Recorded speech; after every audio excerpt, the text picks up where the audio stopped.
You get dressed up for the work session, Skylar, Ready? or you just come from school? I call this Tipp City Exempted Village Schools meeting to order. Let's start with the Pledge of Allegiance. Pledge allegiance to the flag of the United States of America and to the republic for which it stands, one nation under God, indivisible, with liberty and justice for all. That's the first time I've messed with the Pledge of Allegiance. You could take attendance with the spots. Amber Drum, here. Teresa Dunaway. Here. Richard Maines, Here. Simon Patry, Here. and Zakor. Here. We have a quorum. We may begin the meeting.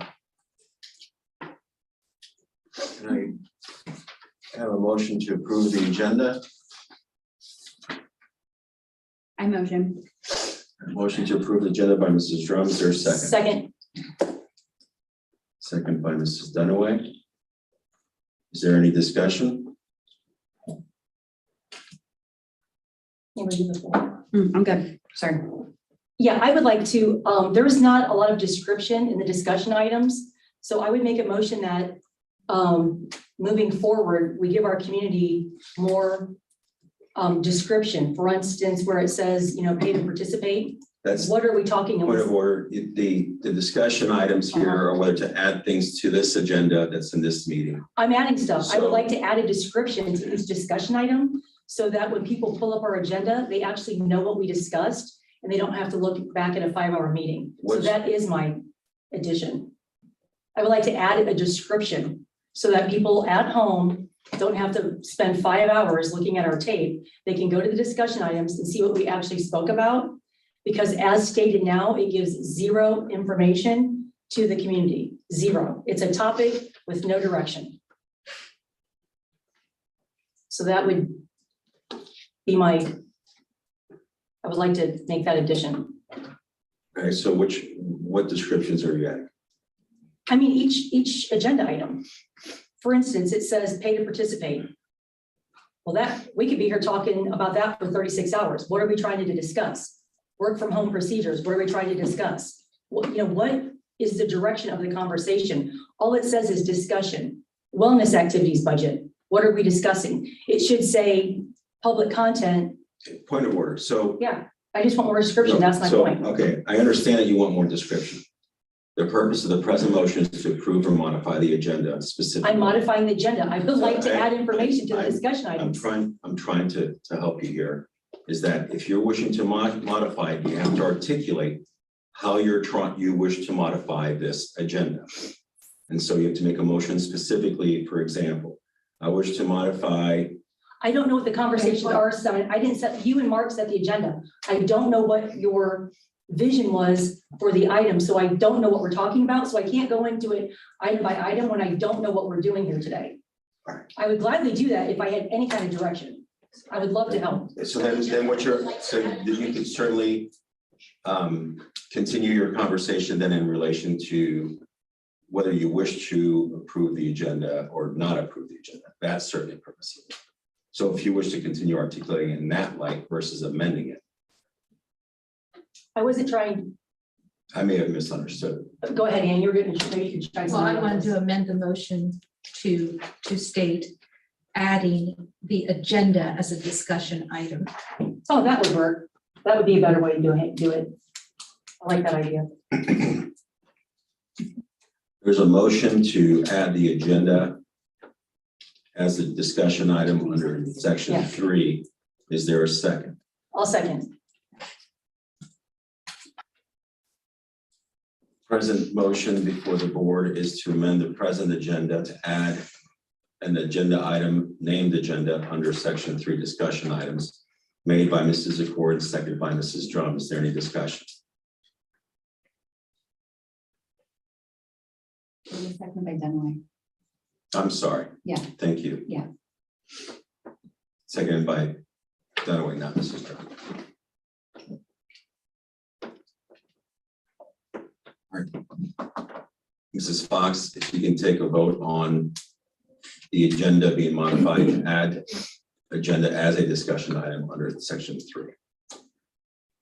Zakor, Yes. Dunaway, Yes, Drum, Yes. Mains, Yes. and Patry. Yes. Motion passes. Item 3I will now be well, added shouldn't it be to the beginning so that we can adjust Discuss- every item? discussion item. 3I will be agenda. Is there any further discussion related to the agenda?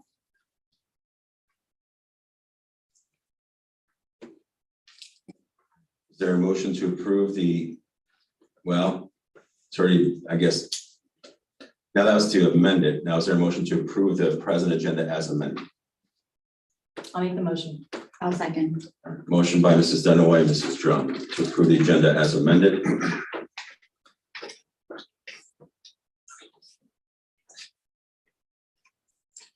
Any discussion? Mrs. Fox, please take the vote. Dunaway, Yes, Drum, Yes. Mains, Yes. Patry, Yes, and Zakor. Yes.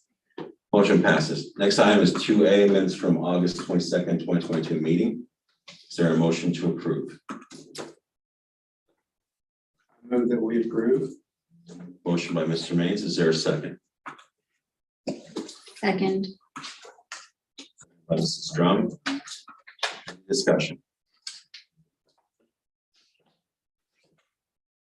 Mrs. Zakor. Well, I mean, did they get their chance? Yeah, we're good. They didn't ask to be Okay. recognized. When were the meeting minutes put up here? When was it added?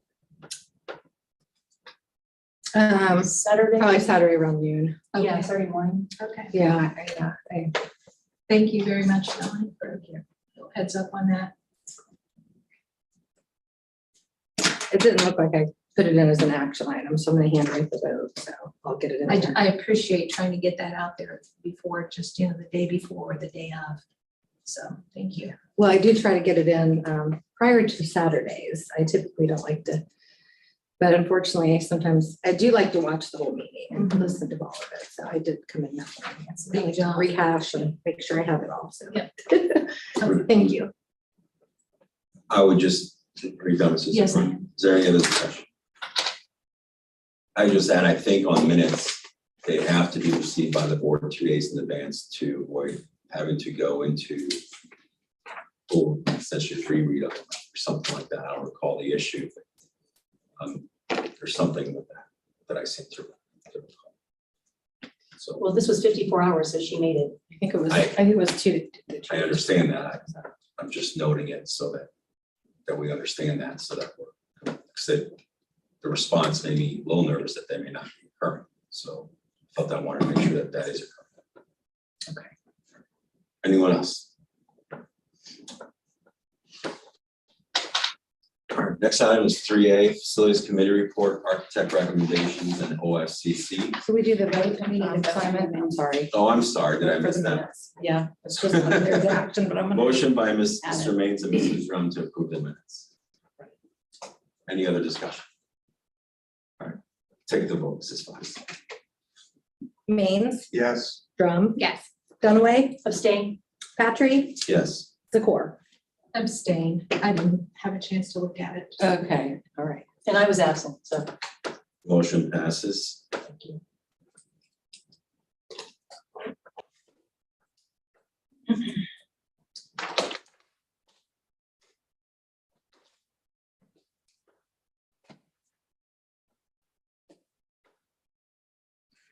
Next item is 3A, Facilities Committee Report, Architect's Recommendation, OFCC.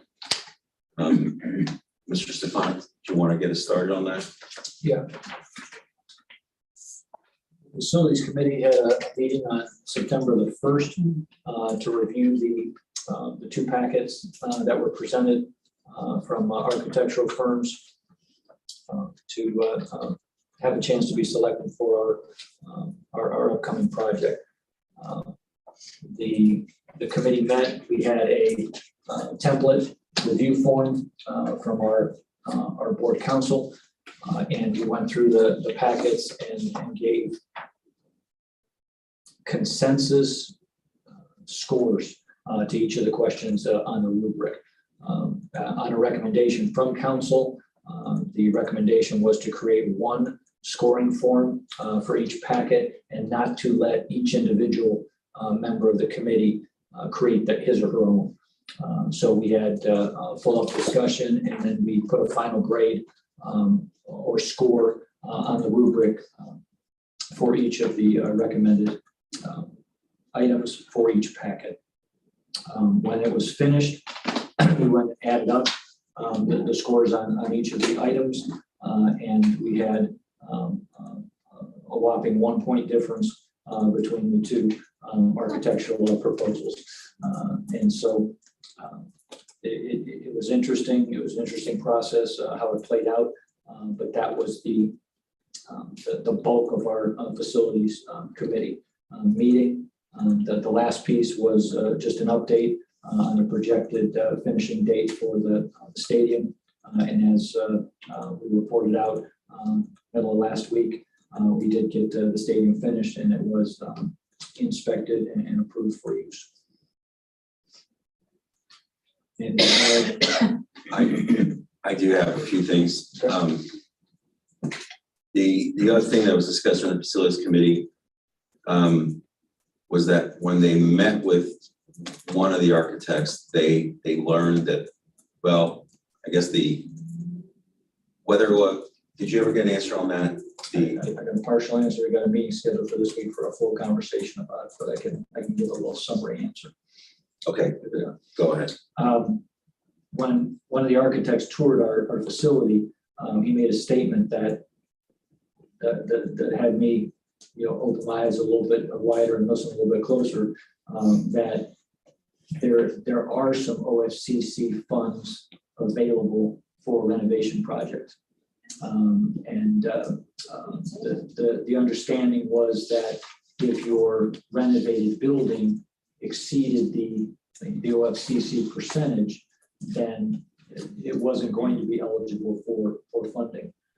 But the answer I got from the architect and the answer I got today just through email, just a quick Q&A with OFCC, was that there's a comparison between the renovation cost and the new build cost.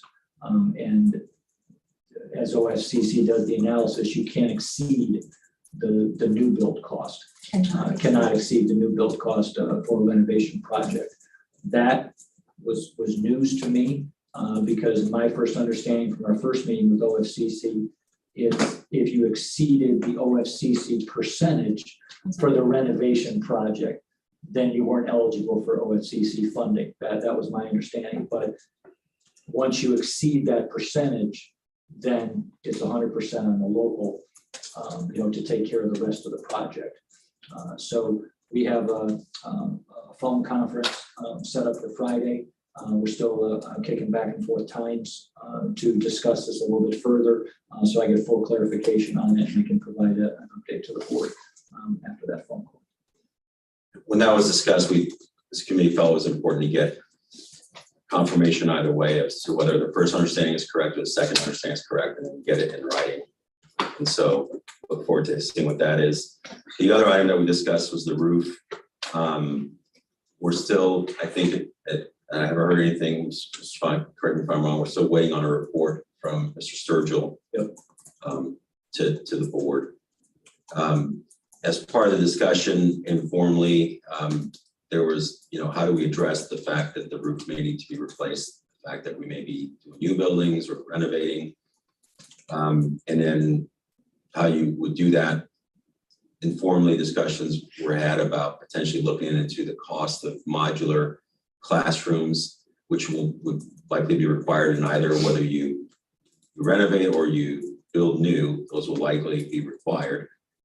And so I think that was being looked into informally, see if there's any availability or what the costs are so that we can bring that to the board. Not an official request for a contract, but just information. There's also discussion about increasing our use temporarily from an efficiency standpoint, where you have traveling teachers going from classroom to classroom to try to fill the void to the extent that we can close a school down temporarily while we renovate or build new. Nothing definitive came out of that conversation other than that we would report that those things are being tossed around and some information, at least preliminarily, as to whether modular classrooms are available, what the costs are roughly for the board to consider. We discussed the bleachers, which has been updated. I'm glad to see that that's now open and it's completed. And so I agree for that. We discussed having the potential need for a custodian due to a shortage. There was 2 that were not replaced. And because of COVID, they weren't, but now that we're back with all the full activities, they're going to need to come and add some custodial staff to the school district. And they wanted us to let the school board know that this is going to be coming up. All right, I know your question, Mrs. Dunaway.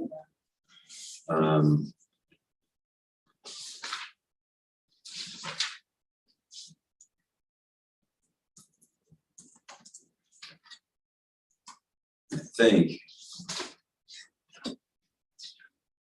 that's all I had to report on that. And then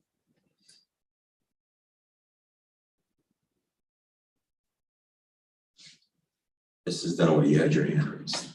Yeah, I was just gonna make a correction. I reached out to Mark several weeks ago. We're not adding custodians. We never replaced the custodians. So Kim and her crew have been working all year. They're down 2 people. Right. Well, that's ridiculous. I mean, we can't expect, we cannot work our employees to the bone and then expect them to be all, ooh, let's be all rah-rah about the climate and culture. That's not okay. Let's, especially our custodians, because every single day here, broken boiler, broken refrigerator, freezer's broken. I mean, it's just, we need a new roof. It's just, we have aging facilities. So the fact that it took this long to replace those 2 custodians, I would like to apologize to Kim and Clay and everybody else in that team. And I would also not just apologize, but thank all of them for working so hard and not complaining. And what jogged my memory was that email that you sent to us in the weekly board update about getting called off a project, blah, blah. Then I was thinking to myself, they're probably always doing that because we're down 2 people. So Simon, we're not adding custodians. We're just replacing the ones that we never replaced. I believe one retired and one. Point of clarification, that's exactly what I said when I started the conversation. These were just not replaced. Oh, I don't remember you saying that. So anyway, that's why I reached out to you about that item. Yeah, and they were, my understanding is that they were 2 separate instances. One retired and one moved. I think. But I mean, separated by 3 or 4 years. So one was back in either 16 or 17, and then the other one was a result of when folks didn't know what August was going to look like when the pandemic first started. They didn't replace that person when that person retired, and so they were looking at, what do we need back when we do reopen? And so now that we're back at full operation, then the spots aren't needed. I just didn't want our community thinking that we were adding, positions, or Yes. we're not. We're just replacing ones that weren't replaced for whatever reason, In the past. online school, Yes. whatever. Yeah. Yes. And we did that when I first got here with academic Yeah. classified personnel, but for some reason, the Well, people custodial get- personnel wasn't in that group that we brought back. Right. And community members get confused because right now everybody's really tightening down their belts, and being cautious of the dollar. So. Yes. Mrs. Zakor. Thank you. As another point of clarification, stating that the bleachers are completed, because there was confusion on this, believing that the whole bleacher project, was approved and was going to be addressed when we took that vote. The bleachers completed is the portion that was approved by the board to be completed. It doesn't mean the entire bleacher situation has been completed. I just want, Right. I want to make that very clear. Yeah, yes, There's more that our needs to, summer. there yeah, is our more, summer. excuse me, there's Oh, sorry. more that needs to be done in terms of the initial projected project, in Yeah. terms of seating capacity on the home side as well as the visitor side. Yes, yeah, and then what I was gonna say, I'll call that the stadium project. The Okay. full stadium project is not finished. Our summer bleacher, event, has been completed. The 1,300 interims seats. Yes, portion of it, yes. And then I wanted to go back to the comment on the OFCC. Was that, Mr. Stefani, were you speaking to that in terms of the AFAP program, the Alternative Facilities Assistance Program, where a district can have a comprehensive master plan, and part of that can include restructuring, renovating, or adding an addition as part of the overall master plan. In other words, allowing an old building such as Broadway to be updated, et cetera. Is that how you were referencing that? No, Or did I you not know the? No, I not that specific, not for this specific answer. For this one, I was told that, and I'll just, I don't have the numbers right in front of me, but let's say that OFCC sets a number around high 60%, high 70%, or low 70% for renovation costs. And if renovation costs are going to exceed that 68 to 70%. It's on the house, so to speak. Yeah, yes, and I thought that meant that the entire project was on the house unless you got a waiver. No. But it's the percentage beyond that, that would be a local responsibility. And I believe, I'm a little rusty on this, but that Alternative Facilities Assistant Program, I think, is a very interesting feature for OFCC, if in fact they're still offering. Because I'm looking at 2017 information. I haven't called them or anything, I haven't engaged in that in a couple of years. But if in fact it's still on the table, and in 2017, Tipp City was listed on their list as being eligible, Tipp schools were eligible for that Alternative Facilities Assistance Program, which, the way I understand it, it's kind of a special package that allows you to do a little bit of this, plus a little bit of that, without having to do, demolition of a whole thing and build new in order to be a player in the program. Yeah, the part for renovation that the discussions I've been involved in was if you had a project that exceeded the OFCC predicted percentage, you could ask for a waiver to that limit, and then you have to produce the reasons why you needed to go up another 10% or another 15% in your renovation costs, and then they would decide if you were eligible for that application. And so the AFAP piece is a piece that I'm not sure I've been part of the discussion yet about that. So as one board member, and the goal being to provide information to the board so we can make, informed votes, I would like to know exactly where do they still offer the AFAP program? And do we still fit into that as a school district?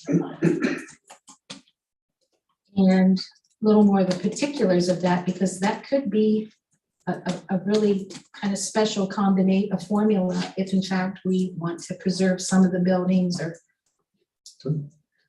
Okay, and finally, the architect.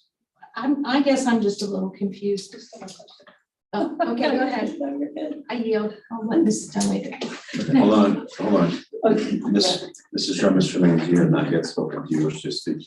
I'm just listening. All right. I'm processing. Go ahead, Mrs. Dunaway. Well, we're 25 minutes into this meeting and I have no idea what we're talking about. It says Facilities Committee Report / Architect Recommendation / OFCC. A, what are we recommending? There's no information. B, what is the point of this conversation? Are we voting in the September board meeting? Are we voting on, in October?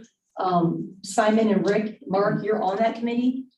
I don't know what the heck we're doing. I don't know what we're talking about. Neither one of you even said an architect's name. You mentioned the 1 point difference that was in the weekly board update. I believe it was 94 to 95 or 95 to 96. I mean, why the cat and mouse game? Who are we recommending? Let's just get it out there and talk about it. Why is this a secret? Can So we just have a real conversation? I can field your questions, Mrs. Dunaway. Yeah, who'd you pick? Let's just move on with it. On September 1st, I think there was 2 emails sent. I got the email, Simon. I've got the floor. Oh, Lord have mercy. That email from Mr. Stefanik to the entire board indicated that we had completed the RFQ process, and then only 2 architects had participated. One of the attachments was the RFQ, or the request for qualifications for design professional services, that identified what we wanted people to submit. And then the other item was the evaluation score sheet for selection of an architect. So Correct. that was emailed on Thursday, September 1st. At 4:25. I think I read the emails. I have the floor, Mrs. Dunaway. Please stop interrupting me. I've got your hand noted, Mrs. Okay, Dunaway. thank you. I think the committee met that morning. Is that right, Mr. Stefanik? On Thursday, on the 1st. So as soon as that process was completed, this information was sent over to the entire board. The evaluation score sheet that's included in that email, which was again done by consensus of the committee into one sheet, represents what the committee came up with the score. I would note that Mr. Maines did not participate to avoid either an apparent superior propriety or potential conflict of interest. And so this was based on the consensus of those present that day, which was, I believe, in addition to Mr. Maines, was myself, Mr. Stefanik, Mrs. Fox, Mrs. Robbins. Not Mrs. Fox. Oh, Mrs. Fox was not, forgive me. She was there. Mrs. Hagan and Mr. Spencer, correct? Yes, yes. And then the evaluation score sheet that we completed, I believe, was recommended. You had, I guess, requested information from the attorneys, and then this is what they recommended. I guess, how did we come to use this fact? The score sheet showed up with the announcement, with the RFQ. And they said this is the recommended rubric to use when you receive packets. So the rubric was there. There was some discussion as to the rubric and why we're using it. And the consensus of the committee was to use the rubric sheet because that's what was recommended to us by council.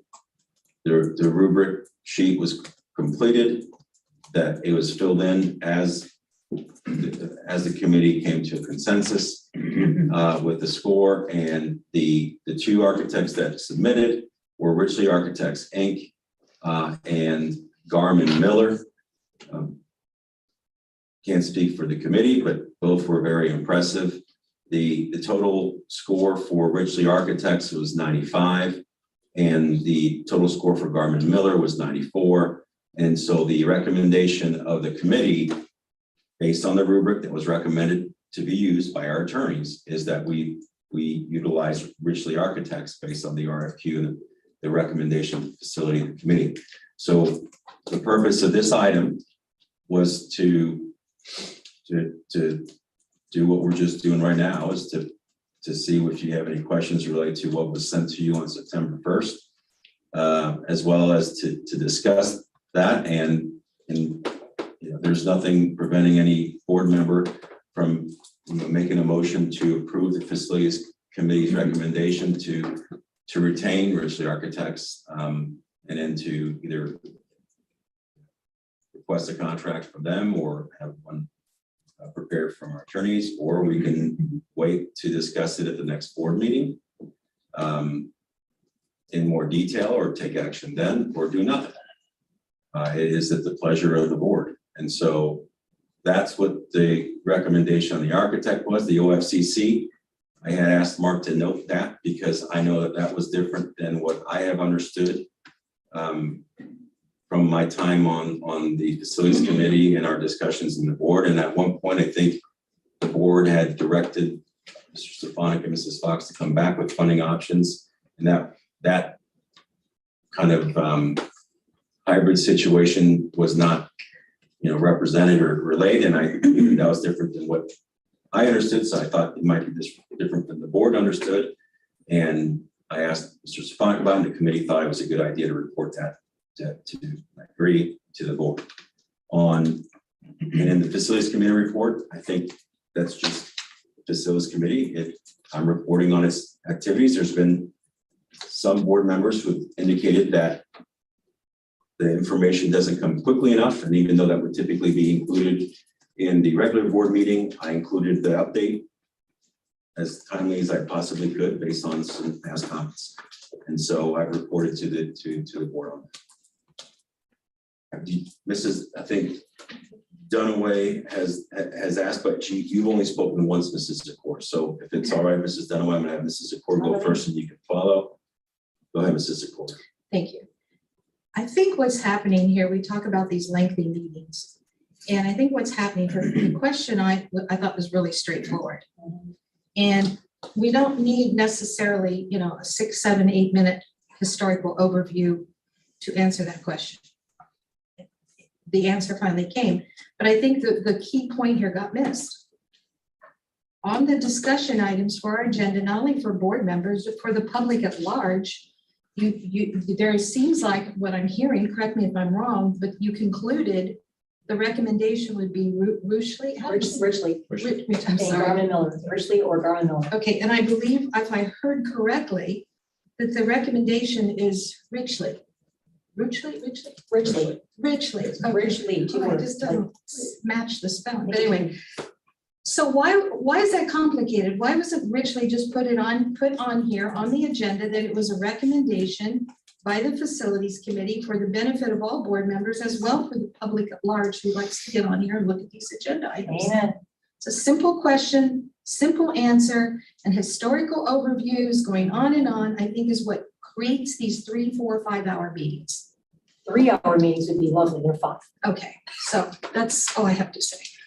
Thank you, Mrs. Zakor. And Mrs. Dunaway, you had your hand up as well. Well, yeah, so everything she said, and then Simon, I agree. All you did was recap what Mr. Stefanik said. I read all the emails. All I wanted was for you guys to say who you recommended. I don't know why that had to be such a hard thing to do. And then also, you said the attorneys recommended Richly.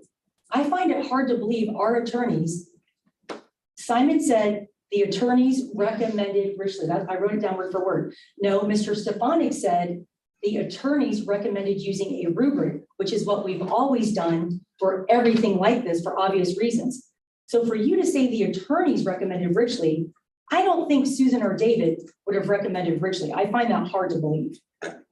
I did not say that. I said Yeah, that you they did. recommended we use the rubric and the rubric recommends Richly. That's not what you said. Well, if I said that as I misspoke, please Yeah, forgive me. so there's that clarification, because I don't think Richley is a better choice. It was a 1-point difference. So in my opinion, what the board should be discussing tonight, but again, who knows, these are just conversations that go on and end nowhere.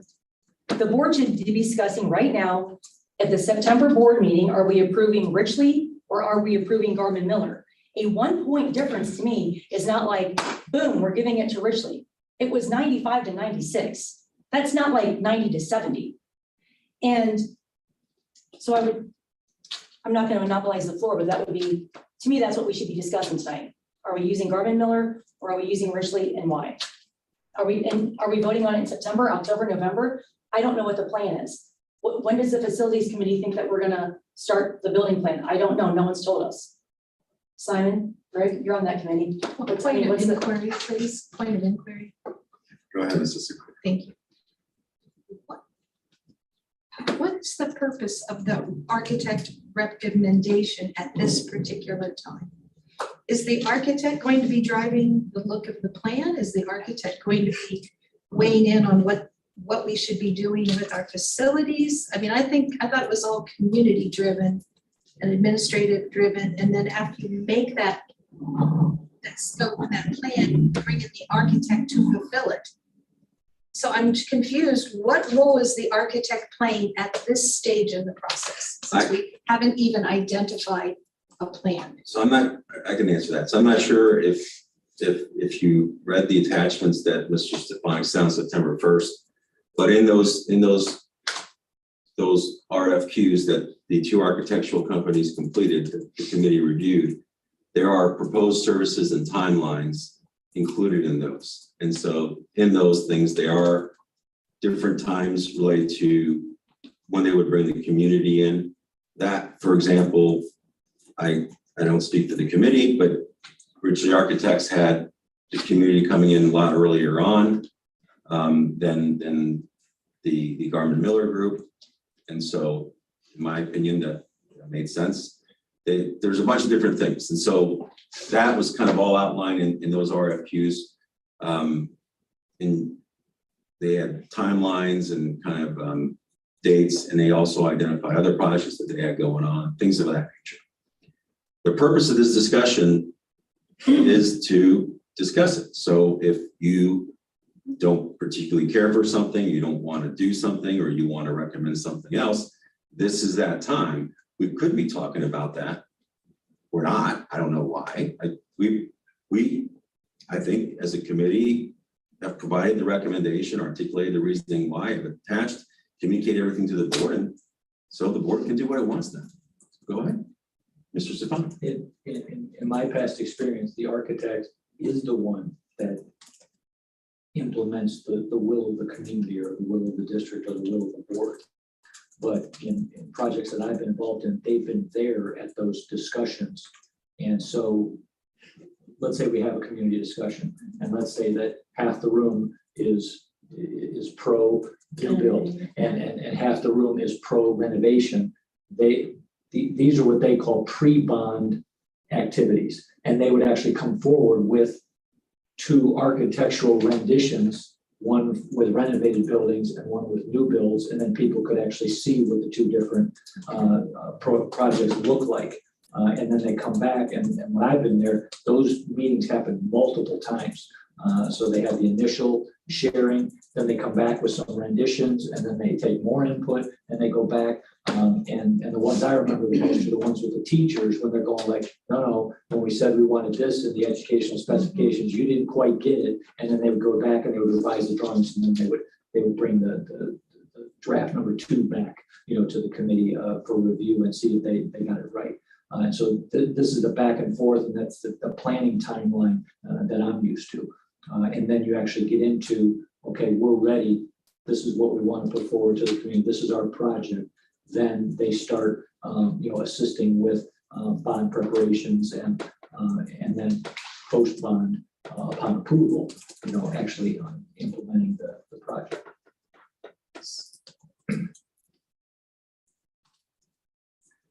Go ahead, Mrs. Cordes. So if I understand it correctly, because you've been through this before and I have not, it sounds like the architect is there not to drive the choice, but to be the facilitator in understanding the choices and the pros and cons of both sides. And understanding the input. And the input, Yes. and then letting the community be the driver behind it. Most certainly. Okay, thank you. Just correct, and you're coming right next to this, though. I don't know if the committee is the driver, but it's definitely a major component to the Correction, evaluation. yes. Yeah. So there's not one factor. The Yes. board has to ultimately do the best decision based on all those things, including a big portion. Yeah, and I stand corrected. an educational community, you've got the community at large, you've got the staff, Right, you've got everybody involved in the process. okay. And Mrs. Dunaway was next. So my question would be, first of all, we just need to decide, what I don't want to do is spend $150,000 with an architect and find out that our community, wrong time, wrong place, right? So first we need to find out, does the community want new, or do they want renovations? And there needs to be an associate, 54 million versus 27 million. I mean, they need to know that. And then, also, we need a new roof at Nevin.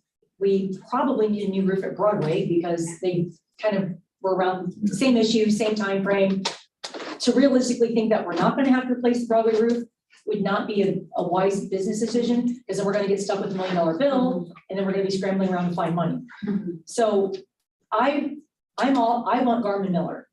I want Garmin Miller because several reasons. If I'm going by memory, but when you did their RFQ, I didn't read anything about this, but they used to have a specific, I should say, like special to like schools that they work with, an entire communications team. Ridgely does not have that. Does Garmin still have that service, the communications team? So to me, right there, that would be Garmin. That gives them so many extra bonus points, credit points. All we have is Liz. She's a one-man team. And when we work on these, it's a 24/7 job. And last time our school employees worked on it during the day, so it monopolized a big part of their day. And so if Liz can get help from Garmin Miller with the communications, then she's still doing her daily job. She's not coming to you to stuff, for stuff, Kim, Lisa Tuttle, you know, so many people get pulled into these because you need information. Sure. You're pulling data, you know, or setting up meetings for, it's a big thing. It's all hands on deck for at least a year. So that would be a huge positive for me for Garmin Miller. The other thing is, did you ever get clarification? This has been going on since last September. What are we doing with the outstanding balance with Ridgely? Do we owe them that money? Do we not owe them the money? And did we get it in writing that we do or don't owe the money? We've been talking about this for almost a year. That's the last I heard is that the invoices Melanie? were not submitted. But we've gone back and forth, so I really want something in writing, because what if Ridgely doesn't get chosen? And then we get stuck with that, how much was it, 74,000? No, 30 something. Okay, Yeah. so we went from 74 to, but my point is, right, I always say get it in writing, because Melanie could leave, you could leave, Mike Ridgely could leave. I mean, you don't know what's gonna happen. And then all new people come in, oh, hey, you still owe us $40,000. We've been talking about this for a year. I don't feel comfortable. We need to have something in writing, whether we use Ridgely or not. Let's just close that chapter. It's not good business to have a $40,000 bill hanging over your head. I don't feel comfortable with that personally. Does anybody else? No. So can we get somebody here to commit to getting that done and getting something in writing from them? Is that possible? Contact. This conversation keeps coming up and we're going in a circle. We're not getting closure. The other thing is, because Ridgely was associated with the failed bond where the community felt like they were misled for reasons we're not going to get into. But I just feel like, why would you bring that architect back when the community felt misled, you know, on the last bond, and now we're using that same architect? If there's 400 people that are still harboring feelings for that reason, 400 votes is a lot of votes when it comes down to it. The last bond only failed by like 236. I'm not willing to risk upsetting 400 people or however many, it doesn't matter. It's not good business to me. I like Garmin Miller. I want a fresh start. I want somebody to come in here and really kind of take hold of this and not just be a yes man. What I don't want is same old, same old, same old. Nobody wants the LT ball wraparound. I don't know why we keep talking about that. We never included the teachers on the plan. The community voted it down. I don't know why that keeps coming up. It's like, just stop with that. And that's another reason I don't want Ridgely. I want Garmin Miller to come in here and tell us what they think we should do.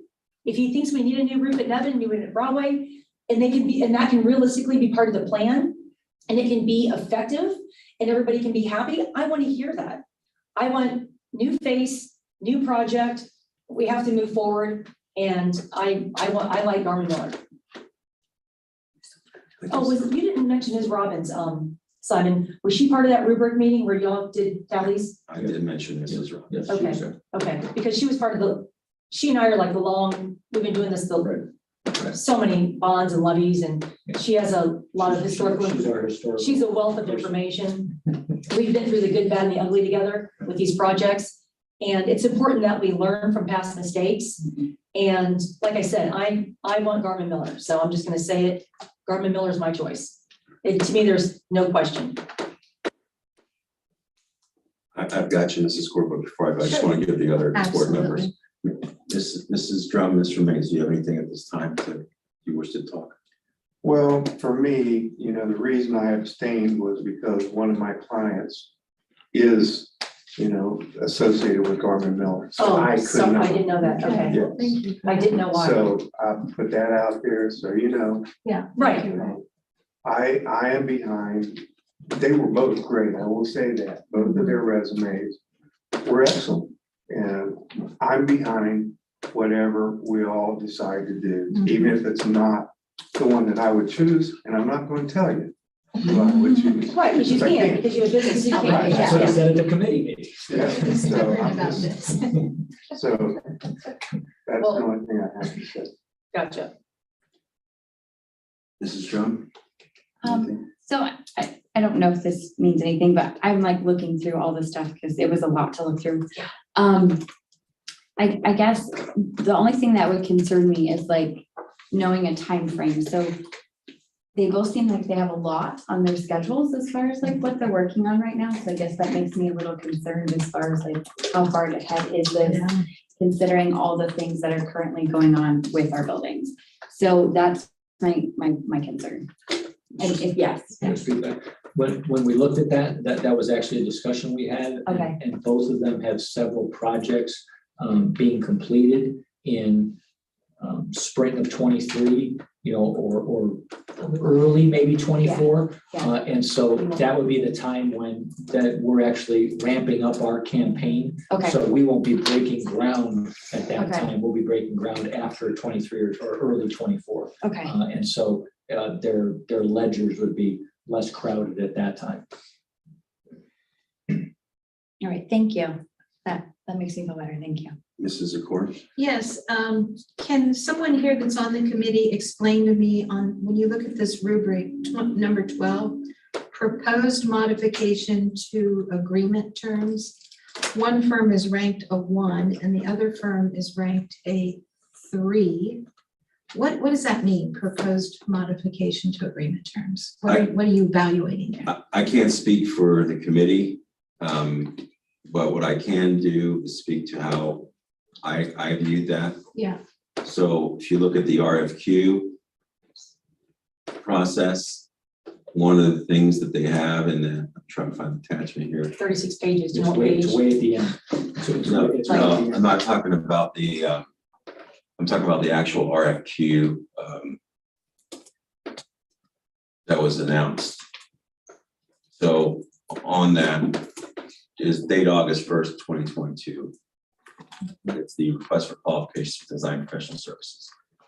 One of the things in that indicates that they attach an agreement to it, which is an AIA document, which is just one of the, like a widely accepted contract. And then it says that they're requesting that they provide us in section 12, proposed modification to agreement terms, the architect agreement, which is a modified AIA document.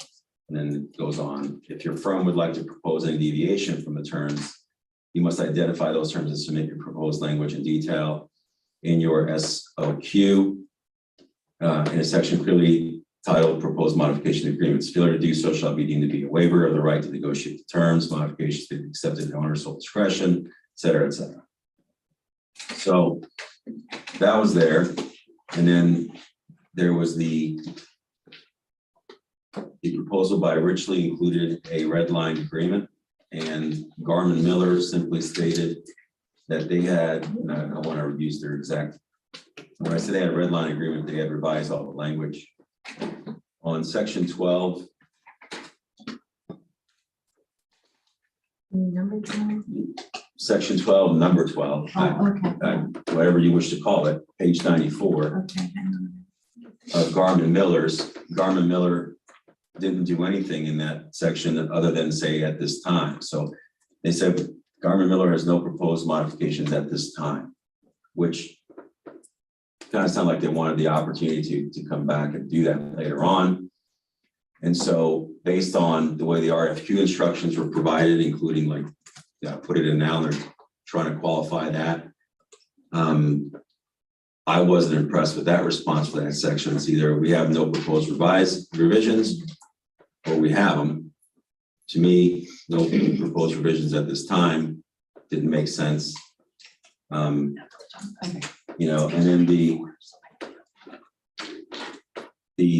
Richley proposal or RFQ had a lot of red line revisions. And so I can't speak for the rest of the committee, but to me, a lot of those revisions, I wasn't necessarily exactly hugely enamored with, but it's a negotiation, so it's what it is. And so that kind of was my thinking behind it. I can't speak for how other people viewed what the RFQ evaluation instructions meant or what they scored it. But eventually, once we got down through the consensus, Garmin Miller was given a 1. I can't speak to why that consensus exists other than my sharing my own thoughts. And I believe that Richie was given a 3.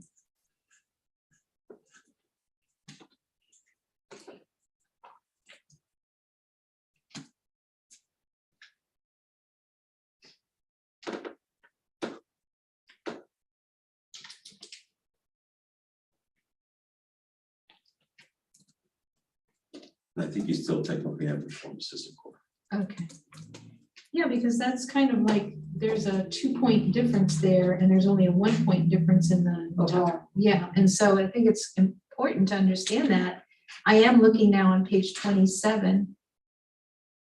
The RFQ with agreement revised, Article 12, special terms and conditions. I'm assuming this defines the description of that number 12 on the rubric.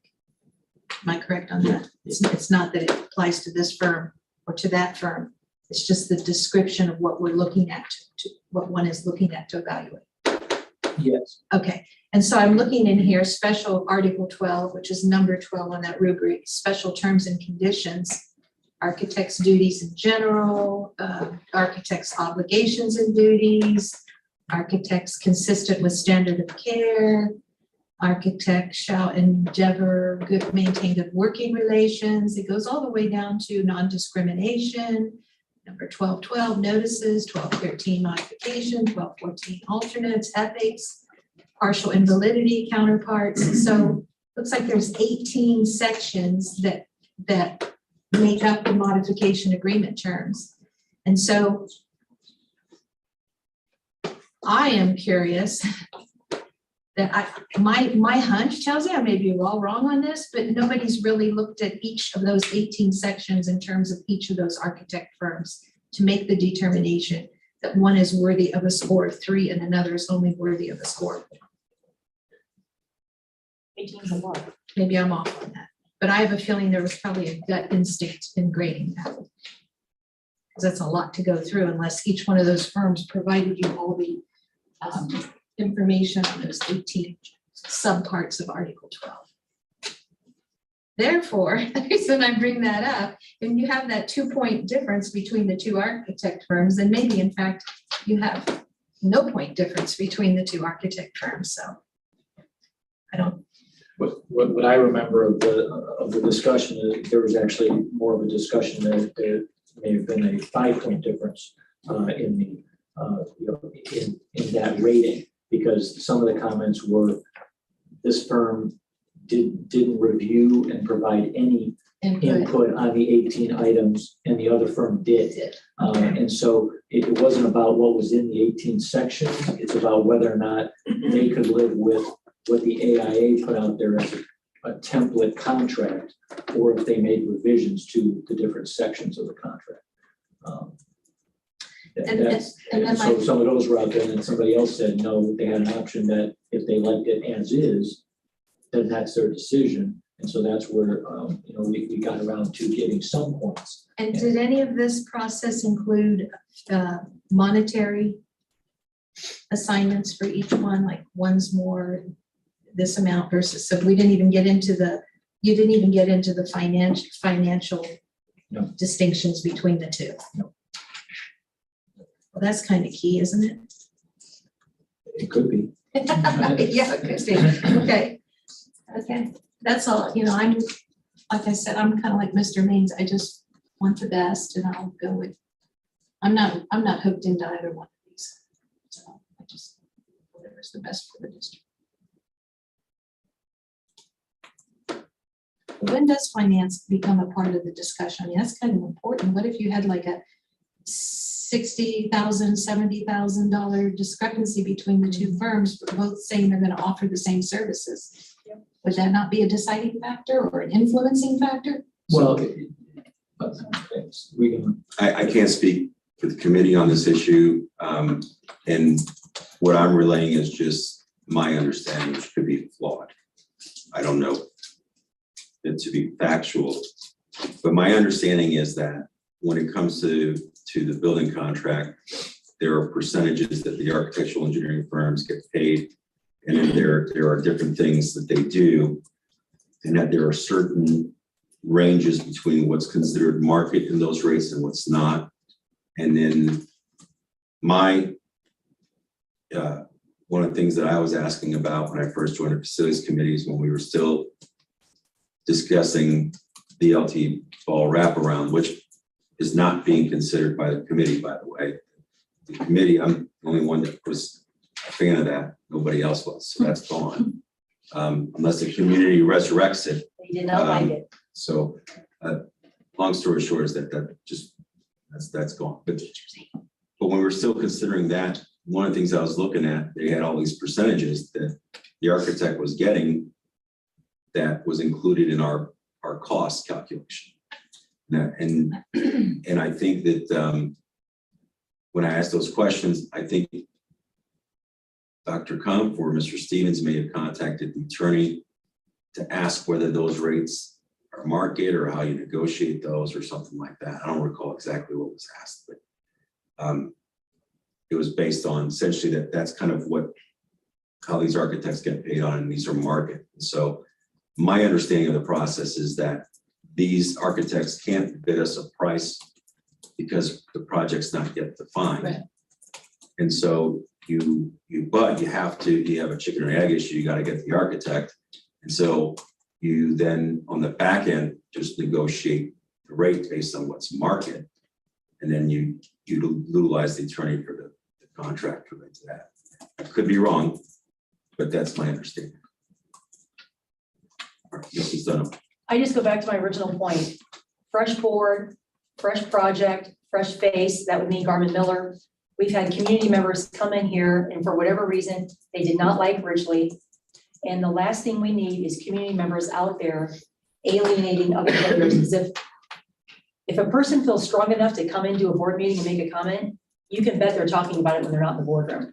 So I'm not willing to risk alienating voters after everybody on this entire team, administrators, staff, board members, teachers, community members, parents, even kids are out there working to get this building approved and, one and done. I just think that it's a huge risk to use the firm that people have been very vocal about not wanting to use. That's my only point. I'd like to say that from my perspective, I think that both architectural engineering firms are excellent. I would be inclined to, if there wasn't a rubric or anything like that, to really consider Ridgely very, very strongly for a lot of different reasons. I think their body of work is Garmin's is excellent too, but I think that Ridgely's is excellent. I think they have a great reputation.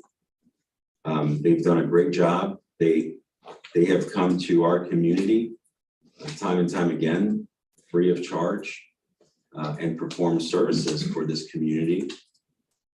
They've had a long-standing relationship with our community. I thought they've done an excellent job. I've not heard anything negative about the architectural engineering firm Ridgely at all until today's board meeting. I'm not sure where that comes from. You were on the board during the last bond. I have the floor, Mrs. Dunaway. Okay. If I could have it, I appreciate it. The projects that they've done before and some of the renderings they've shown us on that as well during our meetings have been very impressive. I really liked the way Mr. Ridgely came in and said, you want to build a new school, you build a new school. If the community and you want to do renovation, that's fine. I'm not here to push you either way. I really like that about them. I thought they were great. I don't know Garmin Miller. I have not experienced Garmin Miller. I would suspect that it'd be very much the same. But I feel that Ridgely has invested into our community at their expense.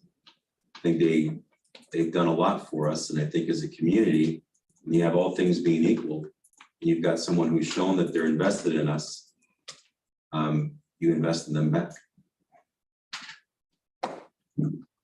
Mrs. Dunaway? Okay, so first of all, Ridgely did not come here for free. He got paid. I mean, let's just be very clear about that. People get paid. They don't come here for free. So that's very misleading. And then also, the bond failed. The bond failed due to misinformation. And I'm not saying that was that firm's fault, but they were the face of that bond. So, like I said, fresh face, fresh bond, fresh ideas. It's time for Garmin Miller to come in here and lead the charge. Just want to point out that Ridgely did come to at least 3 meetings to this school district for free without getting paid, including board meetings. And I'm not sure why we feel that that didn't happen. That's a fact. We authorized it. It was for free. He came and presented to us and presented to the facilities committee for free.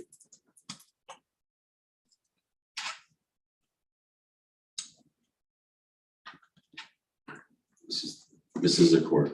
Yes, I just want to tag behind Mrs. Dunaway's comments. I think she made some really astute observations that I think, and again, I'm not really, one thing that wasn't stated is who's built more schools? Was it Richley or Garmin? I don't know. But yeah, the architect fees, if I recall right from the Ohio Open Checkbook, at one time was like a little over 300,000. I remember correct. So there was, this wasn't like a donation that, and as far as coming here to several meetings, I mean, I don't find that so remarkable, honestly, because you're a vendor looking for a customer. And that's what you do sometimes when you need that customer. You wine and dine and you're there and you answer and you do this and that. So that's not such an unusual scenario. And I do think that I wasn't thinking about that, but I think Mrs. Dunaway brought up an excellent point that if we did in fact have an architect that was part of the face of a failed bond issue that was quite heated and quite serious, then you do have to sort of give some recognition to that aspect, I think. That's all I'm saying. This is Dunaway. Yeah, so the last time, I mean, some stuff happened that shouldn't have happened. And this school had to hire a special legal counsel above and beyond the one that we had that was very specialized and go to the OFCC with us. I was there at that meeting in Columbus. It was very scary. It was a very serious thing that happened. So again, I don't know why we want to alienate voters right out of the gate. It had nothing to do with the firm. It was the district. But, people just kind of, you think of, when you think of it, you think of that, and to no fault of theirs. So, like I said. I think we really should stress the fact that the issue with the last bond and the issues you just described had nothing to do with Richley Architects. I just said that. I know, I'm just wanting to stress that. Yeah, it Because- had nothing to do with it. It was district, but sadly, when you are, and by the way, I had the floor and you interrupted me. Right. He was the face of the campaign. He himself is great. It was not his fault. The district did things that should not have been done. So it was just, but it doesn't negate the fact that they were the architect at the time. And people remember that and people came forward. And for whatever reason, there's going to be trust issues. That's all I'm saying. Are you done, Mrs. Dunaway? Yeah. I think assuming there's going to be trust issues is an assumption. It's all it is. They were not the ones that were responsible for that, and they should not be held responsible now. I'm not holding them responsible. Oh, sorry, you have to go. It's my opinion. I'm sorry. Mrs. Dunaway. So my 2 cents is Garmin Miller, and I motion that we move on to item B. And we've talked about this enough. Is there any other, is there a second to that motion? I will second that. I'm guessing there's, go ahead. Sorry, getting back to item I don't want to have to spend 20 minutes at the end of a 5-hour board meeting wrapping this up. We're out of order here on item I. Okay, then I'm going to add to this.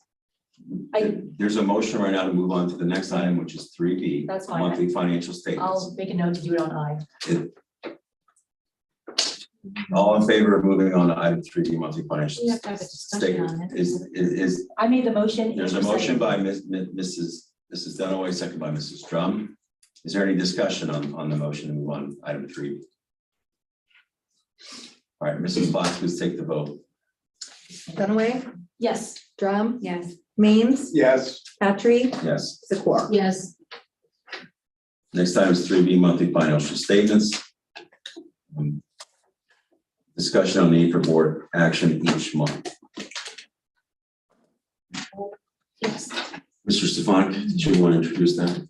Yeah, at the last meeting, there was an information piece added by Mr. Core that in our annual audit review with the state auditor, that a discussion came up about the need for the board to take action on monthly financial statements. Auditor said that there is nothing in statute that requires the board to act on monthly statements when they're given. And so this item was put out there to discuss whether the board wants to keep monthly financial statements as an action item, or if you want to have monthly financial statements as just a report.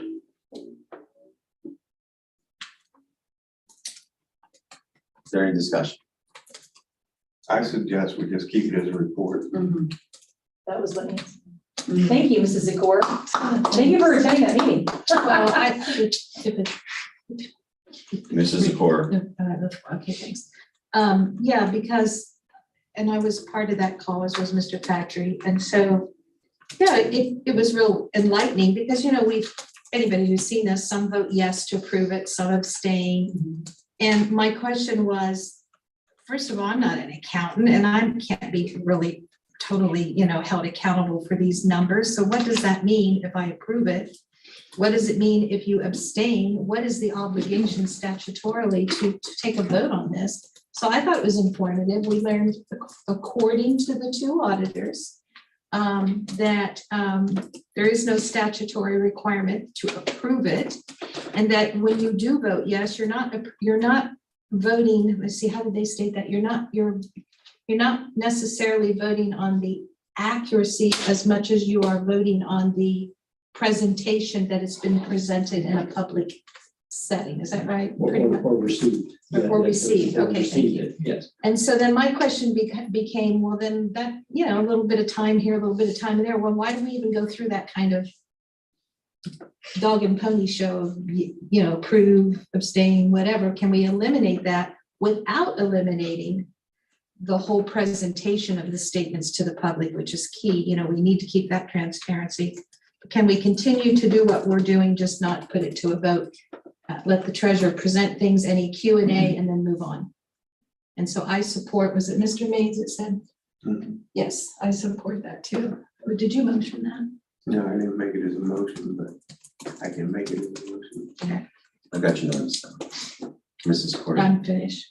Mrs. Dunaway. Hey, Ann, thank you for asking that question to the auditor. That was super smart. I like when we try to do things to make things more efficient. So I would like to make a motion that this board discontinue voting on monthly financial statements at board meetings. Before we do that, I think we have a right to open up the meeting to the discussion of the rest of the board members to allow them to weigh in on the topic before we go to the motion.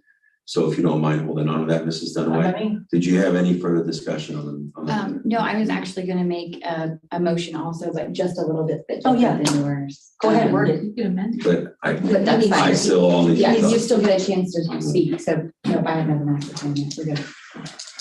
So, all right, I'll try to be concise here. Is that this issue came up, I think the first year I was on the board, the board authorized our legal counsel to provide an opinion on this issue. Legal counsel did provide a legal opinion on this issue. And so I remember that legal opinion. And there was, and I don't recall, and so before we go any further, I think that it'd be advisable that be considered by the board and that be reviewed. It's privileged unless the board allows me to reveal what that said. And so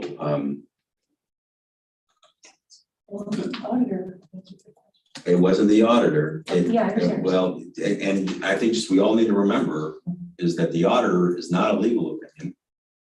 And in that discussion, which was very fluid, they began saying, well, you have to approve it essentially, and that you're not really approving the accuracy. And I indicated I wasn't sure that was accurate. And I indicated that you couldn't provide me a motion that's qualified in sufficient ways to make me approve that.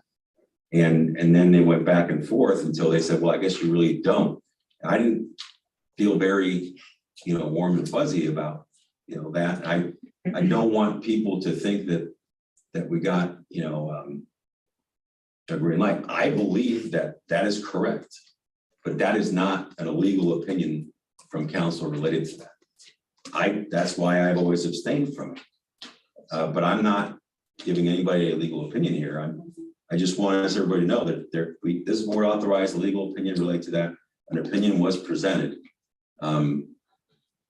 If the board wishes to move to reveal that to permit me to reveal that privileged communication, I can do that right now. I don't.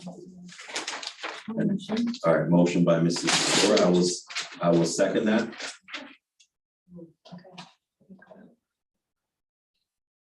All right, any discussion on, and the motion before the board is to allow me to reveal the advice that was provided related to approval of finance at our monthly meetings. Okay. Are we allowed to discuss now? Or we're just So- voting on the motion? Well, no, Zagora and Mrs. Zagora and Mr. Patrick, you are allowed to discuss on the motion to allow me to reveal some privileged information. Okay, so I don't think that's a good idea, just because as a general practice, attorneys don't like me to do that. My recommendation would be that you forward that email to all of us. We read it without discussing it, and then we just vote at the actual September board meeting. I just don't think attorneys like when you share their privileged, emails. I just feel like it's a respect thing, and I just don't like that business practice. Just a suggestion. I don't recall if it was an email or how it was communicated to us. It might But have if it was been. our attorney, then it's Yeah. privileged. I understand that. Right. What I'm suggesting is, I don't recall if there is an email to forward.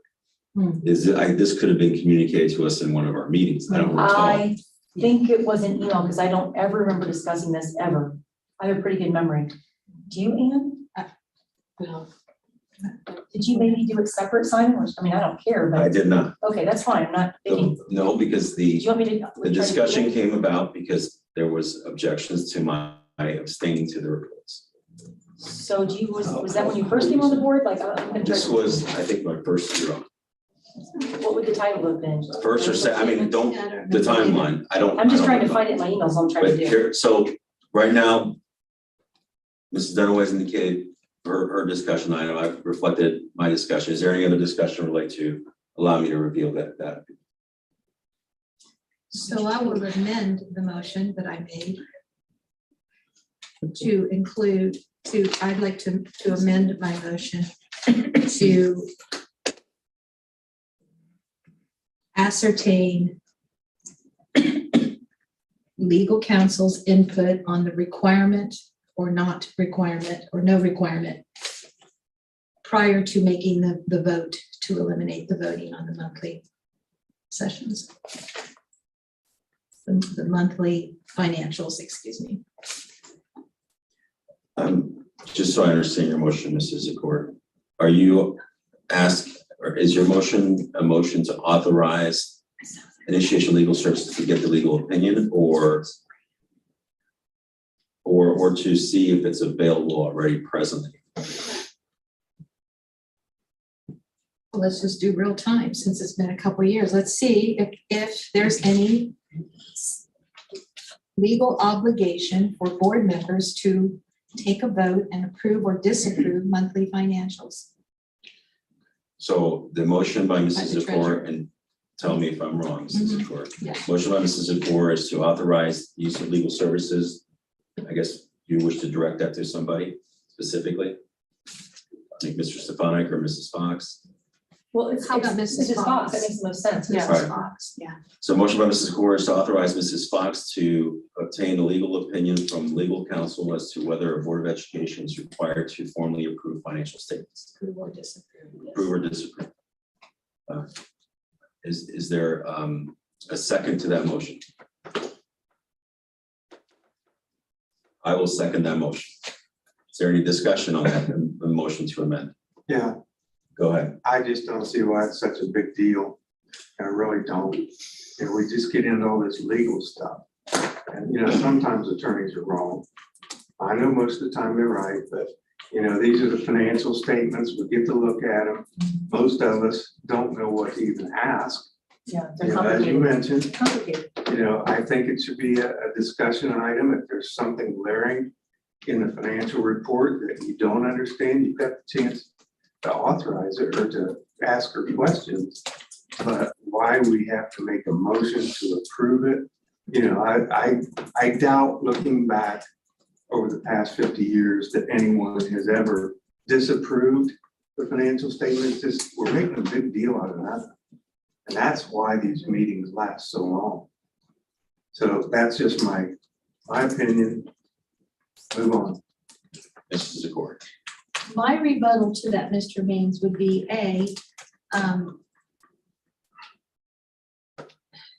anything can be made an issue and run all the way up the flagpole, all the way to the courthouse. So I think that if there is relevance to this. Number two, really, you know, we're not experts. Now, maybe you have a distinct advantage being an accountant, but even then, not a treasurer of the school district. So none of us are really maybe understanding exactly what we're approving. And then if we're abstaining, conflict of interest, and in fact, we have some statutory obligation to scrutinize these and take a vote, then you're denying the public their right to know whether you support or you don't support the monthly statements. So I think getting an opinion once and for all, and then just implementing whatever that opinion is and moving forward is the best, safest, most prudent and respectful thing to do. I will just say that I understand there's times that you can lawyers get away. I get that. But Cheers to that. in relation to this issue here, I think that, you know, I feel it'd be helpful to have a legal opinion as to whether this is a requirement, because you're dealing with a pretty meaningful thing. I think it is very clear that even if we do the presentation of the financial statement, each board member has a fiduciary duty to review the financials, to be informed, to ask questions, and to understand what we're spending money on, how we're spending. And the fact that I've abstained from this, obviously clearly has not stopped me from doing that, questions and things I ask. That being said, I'm not here to give anybody opinion as to why I do things or why not. And so I'm glad to support any board members need to understand legally what their obligation is related to that. Especially given that the school district's past practice for in memory has been to formally approve this. Anyone else? Hearing no other discussion, the present motion as amended by Mrs. Zakor and Mr. Patry is to authorize Mrs. Fox to seek a legal opinion from counsel as to whether financial statements that are presented to the school board require a formal approval or formal action to approve or to disapprove.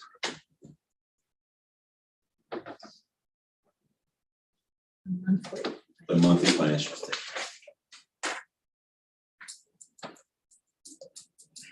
Mrs. Fox, please call the vote. Zakor, Yes. Patry, Yes. Drum, Yes. Dunaway, Yes. and Maines. I will support my team. Yes. Motion passes. Next item is 3C, wellness activities, budget discussion about staff wellness activities and needs. Mr. Stefani, I believe this was tabled from the last regular board meeting, is that right? Yes, and this is just going to be a quick update because it was tabled at the last board meeting. We've had a chance to reach out to our health insurance. What's the official title? Broker? USI. It's not a carrier. I think it's a broker since we're self-insured. So that they provide guidance to us. We've reached out to them as chance would have it, and maybe because They were monitoring our board meeting. I also received an email from Premier stating that they would be willing to provide us any help with any wellness activities for staff that we would like to undertake. With that in mind, we have a benefits committee, and the insurance broker is going to come and make a presentation to the benefits committee. At that time, that information will help us create our wellness plan for the year. And then once the plan is developed, then we can more accurately provide a budget to the board to act on. So more updates upcoming. Is there any discussion or questions from Mr. Sloan? I think for me, Mr. Stefanik, the things that I think are important relate to the wellness committee and the budget is understanding where the authority of the committee exists, how we identify sources of funding and expenditure. There's a wellness committee that's in our policy. I'm not sure that's under that. It looks to me that's more student driven. And so I'm not sure if this falls under some other, I'm sure there's appropriately, it's appropriate and it should be, spent and or within the discretion of the administration. If it's not, I would say that it should be, because I think it's a very good program and needs to continue. But I'm not sure I understand where I have authority to approve it. The expenditure, and the thing that kind of brought this to my forefront was the request to transfer funds from a general fund to that specific fund. In the past, I think it's been self-funded through refunds from the Bureau of Workers' Compensation and things of that nature. That's great, but just because it's self-funded, I still need to understand where the authority to fund it comes from. And if there isn't a policy, that's okay. I still, from my perspective, I don't speak for the board. For me, it's like, okay, well, let's get one. Because I think that when you have a good wellness program, a good committee, you're going to reduce absenteeism.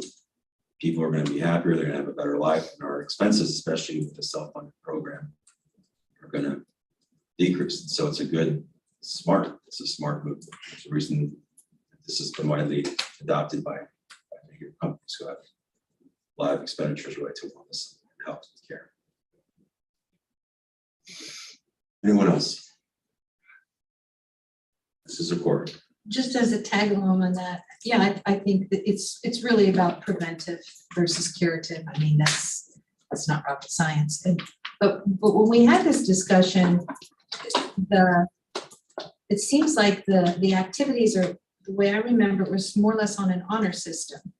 I ran this many miles, or I did this, or I ate that. I think we talked about that, having it a little more evidence-based, maybe. Definitely in the discussion, And upcoming discussion. yeah, okay, and a little more evidence-based so that there is true incentives and what that may look like and what the district can afford for that. Because absolutely, obesity drives so much. So if we can even reduce some obesity, and I'm obese by the charts. I mean, it's sad. I don't like it. I'm not proud of it, but by the charts and statistically, I'm obese. And then when you put an age factor in that, your dynamics, your health dynamics just go through the roof. And so that's where I'm saying if you're truly committed to wellness, and you can find incentivizing ways other than just an honor system that I did this, I did that. I think that's always going to be the real solution, the real benefit. Anyone else? Next item is 3D, pay to participate. Again, this is more on the quicker update type of thing, because it was something that was tabled from the last meeting. Did a little bit of research in the area, and as it turns out, we're one of the the minority districts that either still has or ever had pay to participate. And that kind of surprised me because I've known many districts that had pay to participate at some point. But even some of the districts that I was affiliated with that had it at some point, some of those have sunset their pay to participate programs. From the information that I received, there's one other district in Miami County that does pay to participate, and then one district that does, I guess we call a sports transportation fee, is what they charge to offset some of the costs for travel affiliated with the sports. Our pay to participate, when it began back around 2011, 2012, it was a program to offset expenses in the athletic program. But when we got to the teens of 2000, it changed to that money was supposed to be used to offset the need for individual sport fundraisers.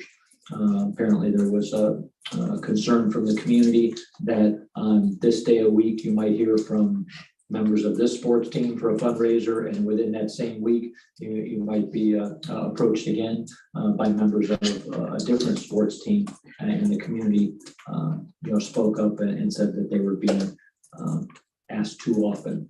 And so there was a revision to pay to participate where the money reverted back to the athletic department to be used for the needs of athletic teams as they would come up, during that given year. And so that was the revision to our pay to participate. And without anything else to go off of, the recommendation would be to stay with that. And then we monitor the income and the allocations pay to participate this year to determine whether or not that's a process that's sustainable going forward, that this is used to replace fundraisers, or whether or not it is needed to offset costs in the general fund.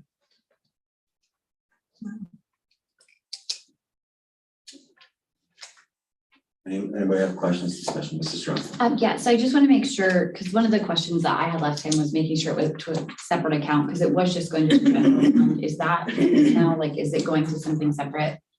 Are we monitoring it? Yes, I go ahead, Ms. Fox, you know more about All the pay to play for all clubs and electives go into one fund. Okay. What's nice that we researched since the past meeting was just any information that to track, the tracking tools, because a lot of our systems, we combine certain things into certain funds. However, it was, maybe established in the past, but we can always create new funds to make it more specific. But this year, with the setup at Power School and how it's all, we're just going to run with how it is this year. But Power School is the source of the info. So if Joe Schvo, the football player, went and paid us $100, our wonderful athletic secretary, Lisa Copley, goes to Power School. Joe Schmo just paid the $100, check mark. So ultimately, we can drill down onto all the football people that have paid or not paid. Because at that point, Lisa's going to put in everybody that wants to play football, because the requirement is we're going to pay before we play. So hopefully by the first game, or whatever the agreement is with the athletic director, that all these people have paid, now they're playing. So the report should show everybody paid for football at this point. And we did run a report so we could see the exact and the numbers, that kind of thing. And we're going to keep watching that for every sport. However, it's still going to the general fund. So if we want to request the transfers over to athletics, we'll be able to monitor exactly what was paid. So whether it was football, soccer, doesn't matter. We can get a report, make sure that information's correct, and then decide whether we need to move that money over to those funds for use or keep it in the general fund. So, and then I will still go off of the athletic director's recommendation because I mean, I don't know how he's going to. Right now, this past year, the motion to approve was to put it into a couple of larger accounts, and then he's gonna decide, tennis needed this.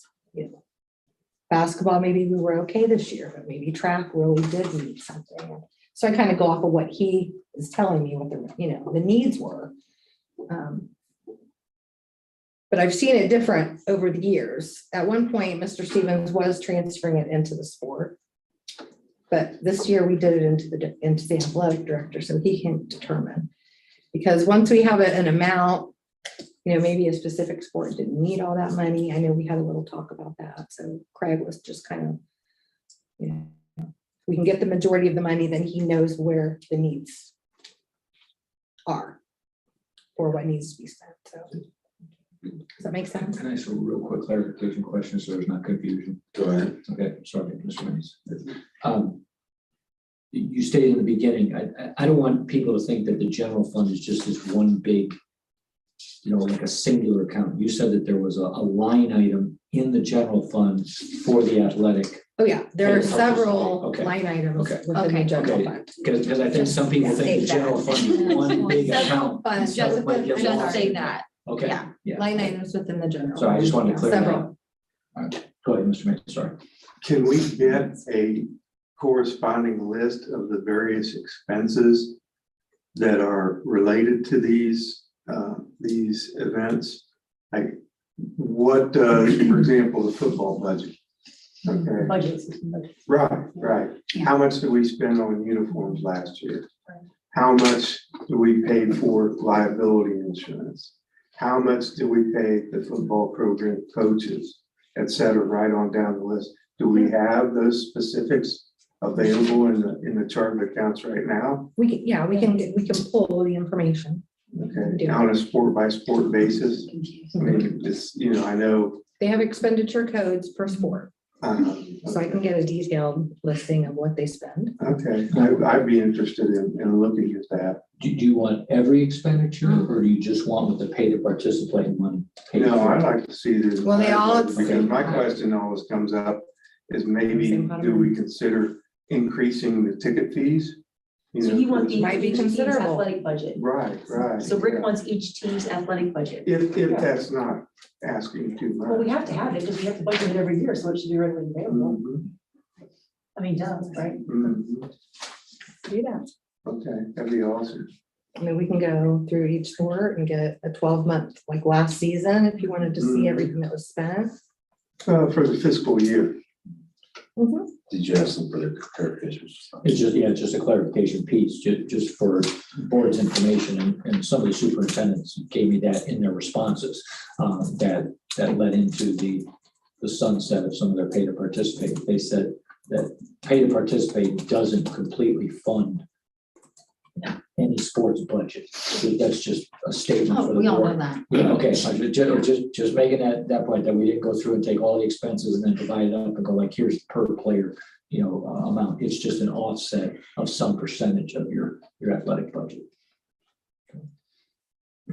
I mean, Mrs. Jones, you have something? Well, I guess I want to look at it too, because I want to see if like our fees need to continue to be what they are, if we need to increase or whatever, like that's my whole thing. Especially if a lot of schools have moved away from it, like What are they? why? Oh, wait. Maybe they're still doing fundraisers. I don't know. Well, Just and curious. again, we checked in this area. I'm just curious. There may be I a just lot wanna understand statewide, or there might be a lot in this region, Yeah. but in Miami County, there are And very. do they few have that do. renewal levies or not? Mrs. Drum, are you? No, because I just know when I was a kid, we didn't have paid Right. play, so I was just curious what it all came down to. Just curious. So you're done, Mrs. Drum? Yes, I'm done. Mrs. Thank you. Dunaway. I would, Melanie, I would add with what Rick requested, I would add that you also include the volunteers, because you know how we get those things paid out of the such and such account, it's still part of that team expense. So, whatever volunteers are paid out of the athletic fund or fundraising fund, whatever, those numbers are important, especially like in football, because they have so many, it's obviously the biggest sport, and there are so many volunteers, that makes sense, but that's part of the budget, so we need those numbers too. Is it okay to add that on your report? Oh, yeah. Okay. That's what I'm looking for. So, anyone else so far? No, I'll go ahead. Yeah. So, one of the things that made me really start asking questions about this is that we were in a negative and needed money, or we were trying to get it. No, it wasn't that. It was going to the band. So that was my first thing, is that in your history of the pay to play, it was going to the athletic department. And then, so I'm sorry.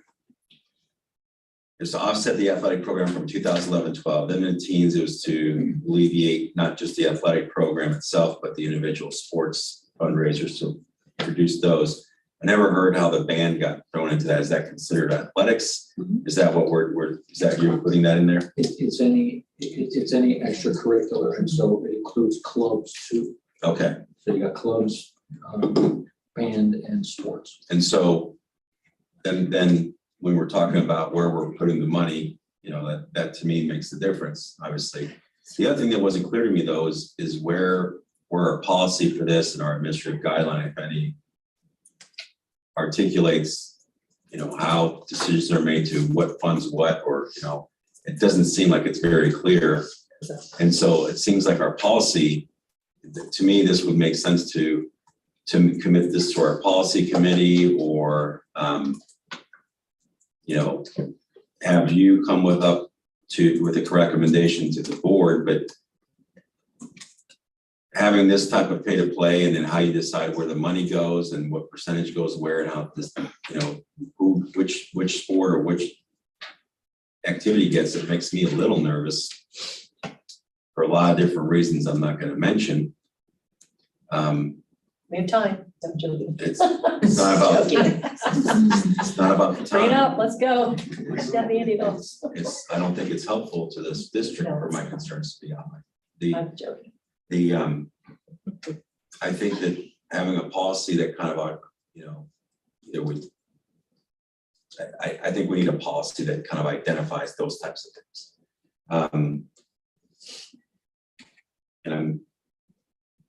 The other thing that I had, and if there is a policy, and I don't know, whatever the board wants to do with this, whether we want to commit it to the policies committee or request the administration to come up with something, but it seems to me the reporting practices related to this are very individual driven. They also come from different sources, and this may be unavoidable. Like, for example, your description of a support staff person compiling information from Power School to identify, you know, who was paid and who's not. That makes me a little nervous with some things that were relayed at the last meeting on this program, where you have kids that have a limit as to what they're supposed to pay on the pay to play. Let's say they paid for two, I don't know what the number is, I don't have that memorized, but let's say they've reached the maximum. How are we in making sure they don't accidentally overpay? They reach the maximum. How's that being compiled? And is there any safeguards, or, you know, so that we're not charging families or the child more than they should be? These are all things that I think would make sense to have outlined in a policy. So I'm good with the will of the order as far as whether we do that through committing it to the policies committee or having the administration come back with a recommendation. But those are the thoughts that I have related to pay to play. Mrs. Dunaway? So if you're gonna test that out, where is the athletic director in all this? Give it to him. It's his department.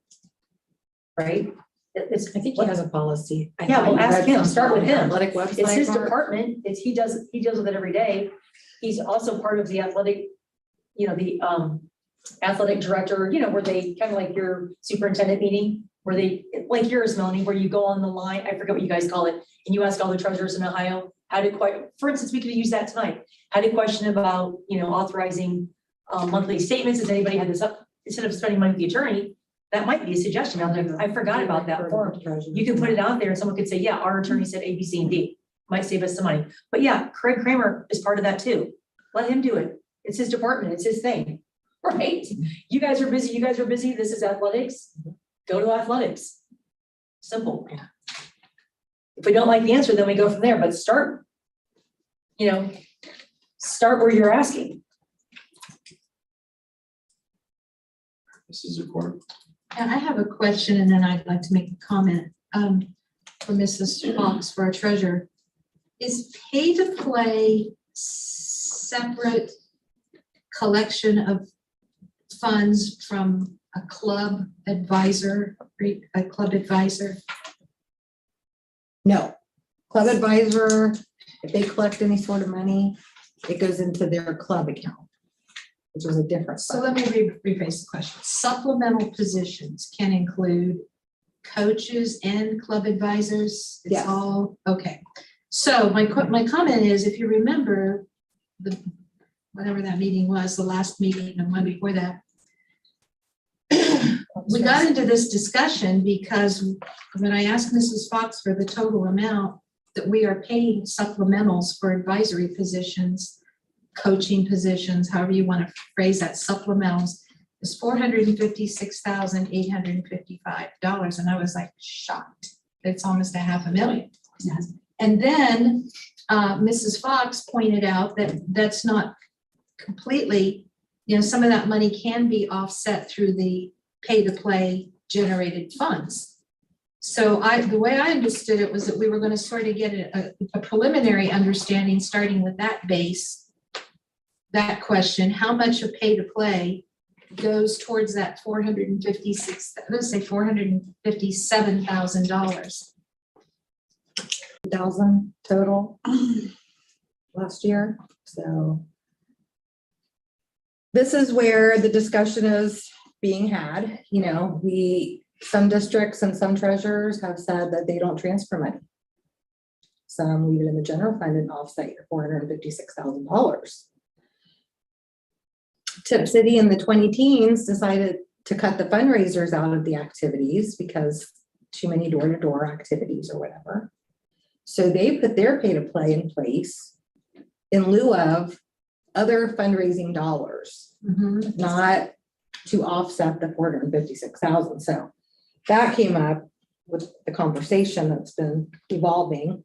And Mark and I kind of thought that that's how we understood pay-to-play, to offset. But when you say offset, you can offset salaries, you can offset fundraising dollars over here. And I think that's just how the district decided to do it. Okay, To so cut fundraisers, because ultimately we could bring the fundraisers back and keep the pay-to-play. Still do. Not that people would want Yeah. that. So They're still doing They're fundraisers. still doing fundraisers. So I don't, as many, clarify. I guess they cut them back. if I may. I don't know. If I may, to clarify Yeah, my sorry. position on this, Yeah. it's really parlayed into a bigger discussion than I think any of us anticipated.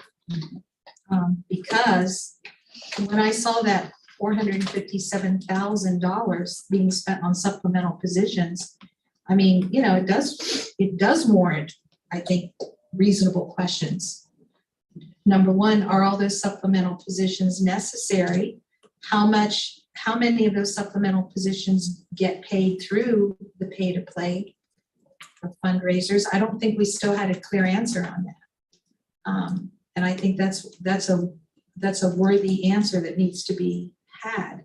Like, for example, are we generating $300,000 towards that $457,000, and therefore the taxpayers are paying $157,000?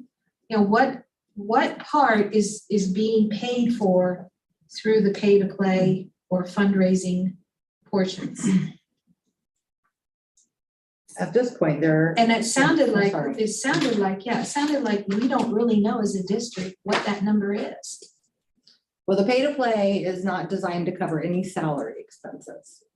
Wasn't really Supplemental designed, positions, supplemental salaries. The pay-to-play So, was to offset athletic costs. okay, so I misunderstood you, or you misstated at our last meeting, Mrs. Fox, because I didn't think about that. You brought it up. You said, well, pay to play can offset that $457,000. Could it be 200,000? I think you used the number 200,000. I thought, oh, well, that's a good point, because I didn't even think about that. So I think that this discussion needs to kind of go, first of all, what are we doing with this money, pay to play? How much of it is going towards that supplemental, those supplemental positions? What's getting paid off through the pay to play? Do you understand? I mean, where's the foundational dialogue in all this before we start doing policies and this and that? Let's get some root information and understand what's happening in our district. Well, I know the receipted amount of play to participation. And there again, that's coaching, I'm sorry, athletics, any elective in any club, all in one pot. I ran a report and it's like $100,000 is what we brought in on the pay to play. That helps go to that. Total. Yeah, it helps. 57. Yeah. It helps. So No. I think 60 of It doesn't go it, about to 60 of it was 57. athletics It and does the not other go to 40 was 57. other clubs. Right, but you said before that it was not being used, and my understanding from talking to Mr. Kramer, it was being used more to offset the fundraising. So it was being used for sports needs outside of the salary, the supplemental. Oh, yeah, salaries. well, yeah, it was, So the 450 number Right, used for is the salaries. supplemental salary, so that stays the same, but then the other expenses involved with the Well, now sport are that's- covered by this. Okay, well, those are entirely different. the 450 is the expenditures. That was the expenditures on payroll. Of all the supplementals and the coaches. Right, So that's the payroll dollars spent. And then the 100,000 is what we brought in on pay to play in the general fund. to be used for sports expenses. But the outside transfer of that it. was approved at the meeting was 60 and 60 went to athletics. So if we brought in 100 and we gave 60, only 40,000 is offsetting our salaries. Oh, and we just gave 5,400 to the band. So those were the two amounts, 60 and then the 54. So the $36,000 is left in the general fund to offset the 450,000 in salaries. I don't know if Well, that that's not makes sense, much, but 30,000, and that ain't too it's much. not, No, it's not too much. So, But like I said, I don't think they designed it initially to move it over because some of the athletic expenses are in the general fund. Some of the athletic expenditures are in their athletic fund, which is put balls in the bats and the Separate camps and the whatever they're doing. But the incoming, that's just how the pay to play was receipted into the general fund. And we can make changes to some of these things, so this is just how it is set up currently. Are you done, Mrs. Dunaway? Yeah. All right, Mrs. Dunaway, or I said Mrs. Secor, I meant, No. you know I meant, Mrs. Secor, you're done. Yep, Mrs. I'm Dunaway, you're done. up, all right. Hey, you asked a question, I was just gonna, maybe give you a quick answer. You asked about the supplemental contracts and why we have so many and blah, blah, blah, blah. Keep in mind, a lot of that is outlined in the master oh, I agreement. know it is. Okay, yeah, so Absolutely, but There's not a lot of wiggle But it- room, but I'm not saying we don't need to look at it, but if we No, are but- gonna like make changes, we have to do that on the next negotiate, yeah, okay. Of course. Well, the but new it's- board members. But it's a preparation You know, process of might not know knowing that. what's So going a on. lot of those are dictated by what we agree to in the master agreement when we negotiate with the union every That's so not my years, yeah. I figured you knew that. That's it.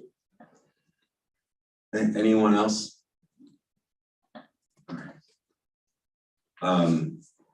I would just, I think it'd be nice if we came to a consensus as a board as to where we want to go next on this subject matter. When I suggest tabling it for, committing it to the committee for policies or committing to the administration, I don't necessarily say that Mr. Stefanik and Mrs. Fox have to do the heavy lifting, they just have to come back with the work product. They're the ones that I think are best positioned to understand where that would go, especially as it seems to hit across athletics and other things, including other extracurricular activities. So if I were to do something, it would seem to me I would be requesting that the administration come back with some thoughts and suggestions on how to proceed, but I don't want to speak forward. If anybody has a motion they wish to make at this time, I think it makes sense. Where did you go for the budgets? Yeah, well, I wanted to see the actual financial Right. statements for all of our extracurricular activities. I want to see the detail, from a parent's perspective, well, a grandparent's perspective. It's important for me to know why do my grandkids have to pay? Mhm. You know, for these, I didn't have to when I was in school. I think you mentioned that too. So I want to see where's that money going? What's the expenses? And how is this, you know, because one thing you mentioned was some of the expenses come out of the general fund, some of them come out of the pay money. I want to see what's the total expense. Just give it to me. So this is- Let me see it. Yeah. I mean, I'm trying to help you with your motion. I was gonna say, does it make sense to just table this to the next work session then at this point, once you get the information? Yeah. I had a suggestion. So because we're talking and there's no like endpoint. So does the board maybe want to make a motion to have Mr. Kramer present at the board meeting in September? And then that at least gives us information to start from. We can start peeling back the onion, but right now we kind of have nothing. So at least he's the athletics. This is an athletic topic. Have him come in. That way you guys, we can all ask questions. And then we can know, oh, now we understand, or now we don't understand. We have too much information, not enough information, but we have to start having these conversations. So Right. we can either do it at the board meeting or a work session, doesn't matter. For me, what would make sense is to have the next work session have after we've all reviewed the information, to revisit the topic, and then maybe at that work session, the administration brings whoever they think needs to present, because I think it'd be outside just the athletic department. Yeah. And then we can review it, or they can just give us information on paper. It doesn't necessarily have to be presented. And then, but it seems I think we've concluded our discussion today, so But what's the wrap up? the wrap up is my suggestions. I can't speak for everybody, but my thought would be to table this to the next work session. But are we gonna have people present the And- work? Like we need to, you know what I mean? To, Who's presenting? Kramer and well, Melanie and. Mr. Maines has asked information from Mrs. Fox. He's gonna, presuming that's gonna be communicated to everybody else. I think there's a consensus among the board members that's been communicated to the administration related to what information might be helpful. So I think that hopefully we get that information. If someone on the board wants to make a very specific, detailed motion directing them to do that, they can. My thought was just to table to work session, and then they'll bring us information based on our conversation. So I'll make a motion to have administrative presenters at the October work session in regards to pay to participate. Motion by Mrs. Dunaway to have presenters of the school district present on pay to play at the next work session. Is there a second? I'll second. Second by Mrs. Drum. Any further discussion? Yes, with the understanding that the information should be sent ahead of time, like the information that Rick asked for tonight. As soon as that is available, it should be sent to everybody. And we're not just talking about the athletics, we're talking about Right. all of All this. of it, all of it, right. So can I ask a question? Mhm. There's probably ended up being like 40 or plus accounts. If I run a report on each one, we're talking a lot of paper. So I can email them, I can, Oh, yeah. because every club and every No, we don't sport, want you're to. gonna have quite a bit. No, You can- email You wanna for start sure. with athletics, you can do sports, and you can go into, looking at the other ones with like Mr. Barnes or, I'm just thinking they have a whole different look on them as far as when you're bringing in presenters. And It's just pay to participate. Right, and those are like a $25 pay to participate fee. And So those start with fees will school. sit in the general Let's, fund. I think we're gonna So start they with. won't ever be I wanna see transferred, really. everything. Yeah. I want to see how much, I'm looking more at the expenses than the income. How much did we spend on uniforms for football? How much did we spend on uniforms for band? Tennis. You know, everything, just to break down major categories. You got insurance, Referees, referees you pay, right. all those various expenses. Mhm. So That's- just that's what I athletics, or do you want to No, do I like wanna see National all Honor of it. Society and Mhm. all those other ones? Okay. It's because we've got 200 funds and then 300 funds. And I just want to make sure I'm going after the right information. Okay. Not a problem. I love Did our that- new did- accounting software. It's very nice and easy to be able to get. Good, good So to hear. get them all on, probably email, like PDF. Yeah, do Get not out there. If print. you need me to print things, then No, email me and I can print you. no paper. Did that sufficiently clarify the issue, Mrs. Fox? Yes.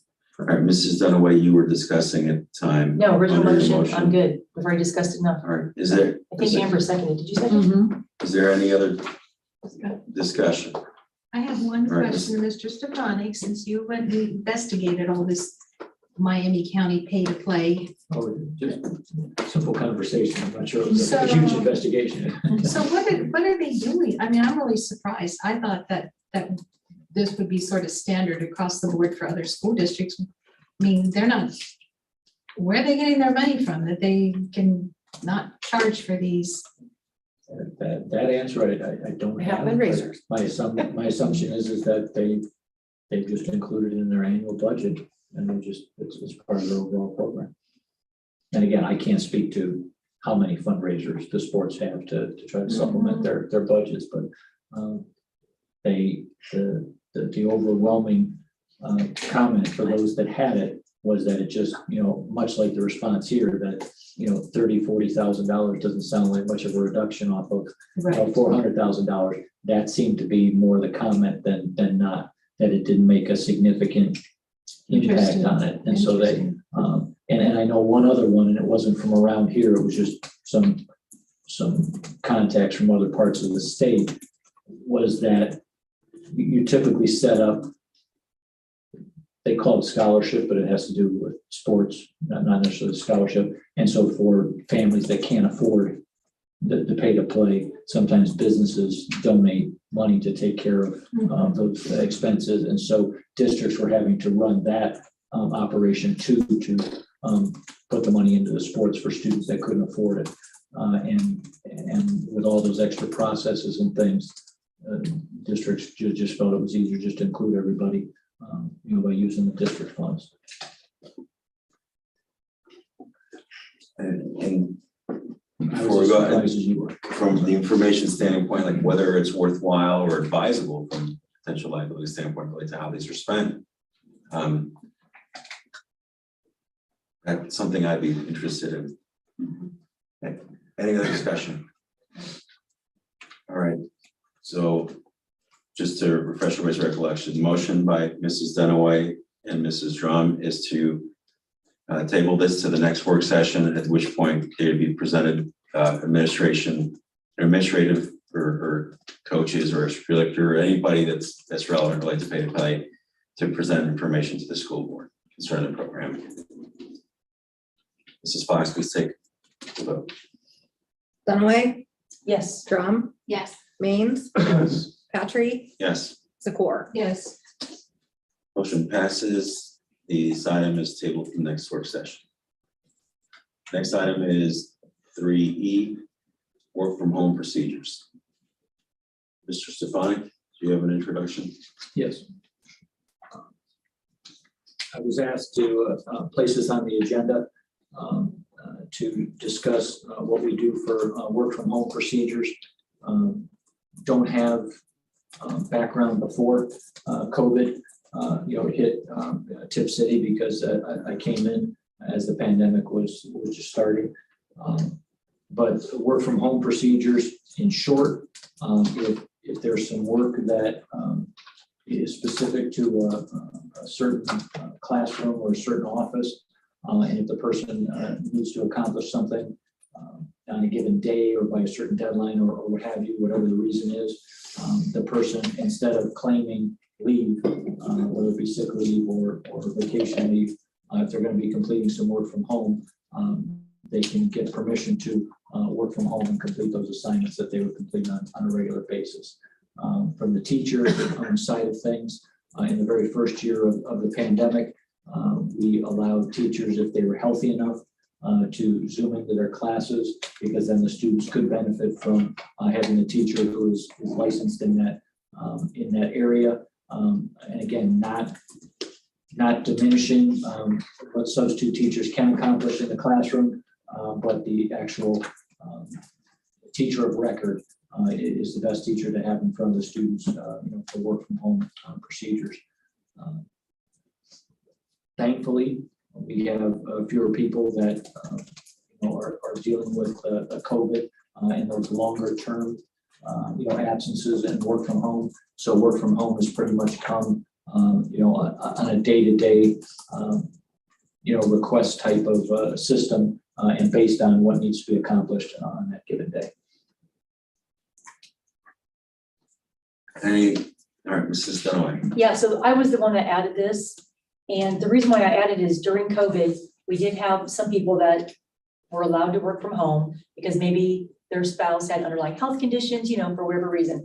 But then the problem with that is, right, once you extend your child's curfew, then you try to bring it back in, hey, you're not coming home at 1 now, it's midnight. And it's like, yeah, no, it's still 1. So once you extend somebody a courtesy, it's kind of hard to get that back and bring that back in. So the district does not have a work from home policy, and people should not be doing it. And the other thing I don't like about it is if we pick and choose who we allow to work from home, it creates a bad climate and culture in the office. Because then I'm saying, well, why does Rick get to work from home? That's not fair because I'm not working from home. And the other thing I've noticed is that the people that work from home, it seems to be the areas that we're having issues with. So it's like, yeah, Bob was working from home for 2 weeks. And I noticed that we're getting a lot of complaints about that particular thing that Bob's in charge of, like work's not getting done. So we don't know if they're working from home, right? And we don't have a policy for it and it should not be allowed. And it creates a bad climate and culture in the office. And it just shouldn't be happening. So that I'm not going to beat a dead horse, but I just want to be very clear that it should not be happening. That's all I have to say.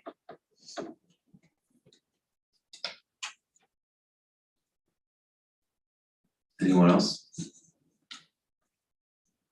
Mrs. Drum? I guess I have a question. Is this still happening? Like, is there still lots of people who are working from home?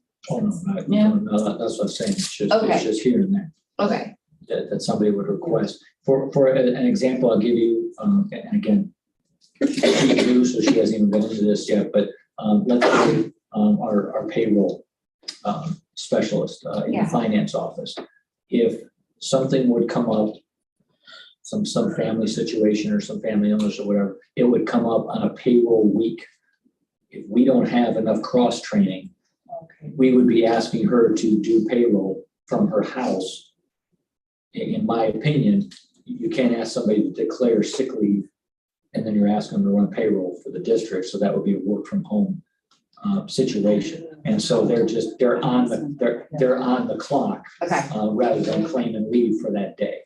Got it. And so it really is just hit and miss at this point. It was more prevalent in the past Okay. when we had higher COVID numbers and or family COVID numbers, and we had either quarantine or positive case days being missed in the office. Mrs. Dunaway? Yeah, so there have been incidents where in other districts where people have gotten terminated because if they don't have a work from home policy, like we don't, and you're not coming to work and somebody isn't either allowing it or not putting it, you can get fired for that because it's stealing. So do you know what I'm saying? We have to be very, conscientious of the example that you gave was the one off. That's not what I'm talking about. We just, supervisors, administrators, directors, we have so many titles now. They have to be careful in letting people work from home because we don't have a policy. So I just wanted to be very clear about that. I guess from my perspective, anyone else? From my perspective, I'm not a big fan of working from home, but example you provided, That's is makes sense too. And so I don't want to get into that much. I don't think it's my place to get into the position of how that applies, but I think having a universal policy across the school district and how whether that is permitted or not permitted or how you do that, I think makes sense to avoid having people treated differently. I think it's important to treat people uniformly. So whatever that policy is, whether it's your like an essential personnel at essential time, you may be asked to do that. And if you're willing and able, that would qualify under a work from home for that specific purpose, like the payroll example versus I'm working on systems and I have the ability to remote in and I'm just not coming in. To me, there's two different things there.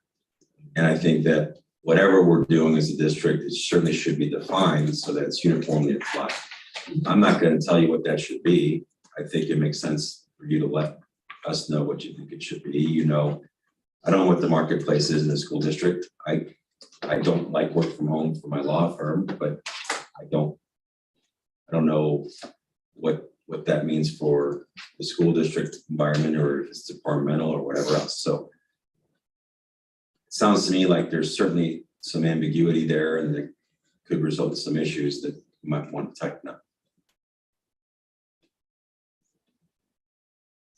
All right, Mr. Maines. So are you recommending that the policy committee look into it, or are you recommending that Mr. Stefanik looks into it and presents something? I believe that you're right. There needs to be something in writing to prevent, the situation where someone may, sue for discrimination or whatever. So what's your recommendation? I guess that's my If you're question. asking for my recommendation is that Mr. Stefanik or someone in the administration comes back with, maybe it's our human resource, whoever, I don't know. Whoever would be the most appropriate person to come up with that suggested policy and present to the board for discussion. Okay. That to me is how you would do that, but I want to let the other board members weigh in and see if they have thoughts. Or Mr. Stefanik? I just want to do an FYI for the board, that there are some positions that can't work from home. All right, and again, I'll put one out there, and I'm not trying to disrespect anybody, and I am taking the. A bus driver? Yeah. That's what I was gonna say. That's exactly what I was gonna say. Can't work from home. I was gonna say. Worker. All right, but- Yeah, yeah, sure. well, that's what I'm saying, there's bus drivers, Yeah. so that you can't do that, across the board. But that's exactly what I was gonna say. And it is an extreme example, but it is something, there are several positions that they don't have the ability to work from home because they can't remote in and do whatever they need to do remotely, I guess. So, And I think that's what the importance of, I'm sorry, Mrs. Dunaway, go ahead. No, it's just this simple. We don't have a work from home policy. We don't need one. We don't need to be working from home. It's just that simple. We don't need to waste people's time and get 2, 3, 4 people involved in this. People shouldn't be working from home. That's the problem. And it's just that simple. Don't work from home. We don't have a policy. It's not permitted. Knock it off. End of story. Mrs. Zakor. Well, I might play a little devil's advocate pushback. You want bus drivers to work from home? No. Okay. However, I mean, the age of the home office really started coming on around the 80s. And with the advent of computers and, programming, and you could access so much, you have a printer, a fax, back then it was relevant, fax and this and that. What about a scenario where, I hear what you're saying, and I would be resentful too if I was coming in every day in the snow and the ice and being here at the crack of dawn and somebody is. Susie's at home again. I can understand that. I totally get that. But what about a situation where someone maybe has a recovery or some injury they're recovering from, legs, whatever, and they can really do a lot of their inputting from their computer at home. And if it saves the district the expense of hiring a substitute for that, if it's more efficient and certainly more cost effective for that window of period, I guess I feel like there could be some benefit to that. And I don't even know what those positions would be. I'm just gonna say, what about something like EMIS? I don't know, I'm just kind of shooting in the dark here, because it seems like that's just kind of a computer oriented thing. Okay, so if you have that kind of a thing where you can just get absorbed into your programming and the like, is that really, if they're recovering from something and they're willing to work? And That's a continue? one-off, and that goes through HR, the superintendent, and Melanie. Do you know what I mean? Those are one-offs. What does that mean? I don't know. It's a unique situation. It's not, So you, Yeah, they would go to the so you're supervisor making an for that. allowance for unique situations then? I'm sorry. Because We have, And it's, I guess the discussion here is whether or not we need to have a framework, Where a you policy to need to work have underneath. have it. a separate, yes, little clause or protection for that unique, yes, Yes. that's what I'm saying. Otherwise, I don't think a complete blanket, no work from home procedures is going to be that smart to do because there's always unique circumstances. Right, I think for me, from my perspective, and I've got you noticed. No, I'm good. I don't just doesn't. Is that work from home should be limited, in my opinion, Amen. Yeah. when it's an essential job function that can't be satisfied. And that needs to be satisfied. That's my opinion. Unless the market, and when I say market is like the trend in school districts is that you can't get your IT guy on site. You could hire, you'd have to pay triple or, I don't know. Like, I don't think that's the case, but I don't know your environment. I don't know what you need. You need to tell us why it's necessary and which circumstances would be necessary.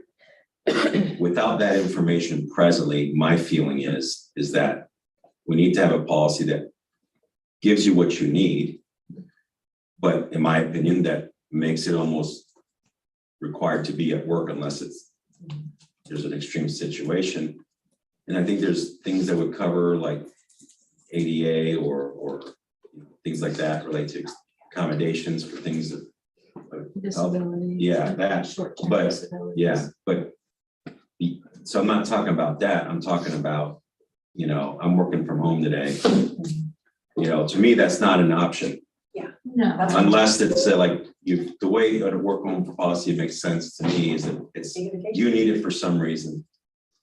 And it's an essential job function that can't be satisfied. The other thing too, I'd say is that cross-training is very important for a lot of different reasons. So I guess that's my thoughts. I don't speak for the group here. So if I were, to me, it's like, what you need, come back with a policy that says what you think you need, and then we'll take a look at it. So I guess if somebody wants to make a motion like that, I don't think we need much for that. how about if we, all right, go ahead. Mrs. rather Smith. than a motion, can we just make this a continuation at the next meeting for you to suggest some ideas, what would be in your mind a unique circumstance where you would allow this or approve that on a special set of circumstances? And I think we have a consensus here, it sounds like. Yeah. All right, Yeah. so if you want to just come back I with don't care about the something. one-offs. I'm just talking about The day-to-day. one-offs, okay. But even with the one-off, I Yeah. think we need something in writing that provides for it, because what happens is that when you're no longer here, I like policies, because when you're no longer here and there's no There's institutional no memory, consistency. we don't know how it's being applied or what it's applied, and if it's applied contrary to our written policy, then we'll have something to protect the district.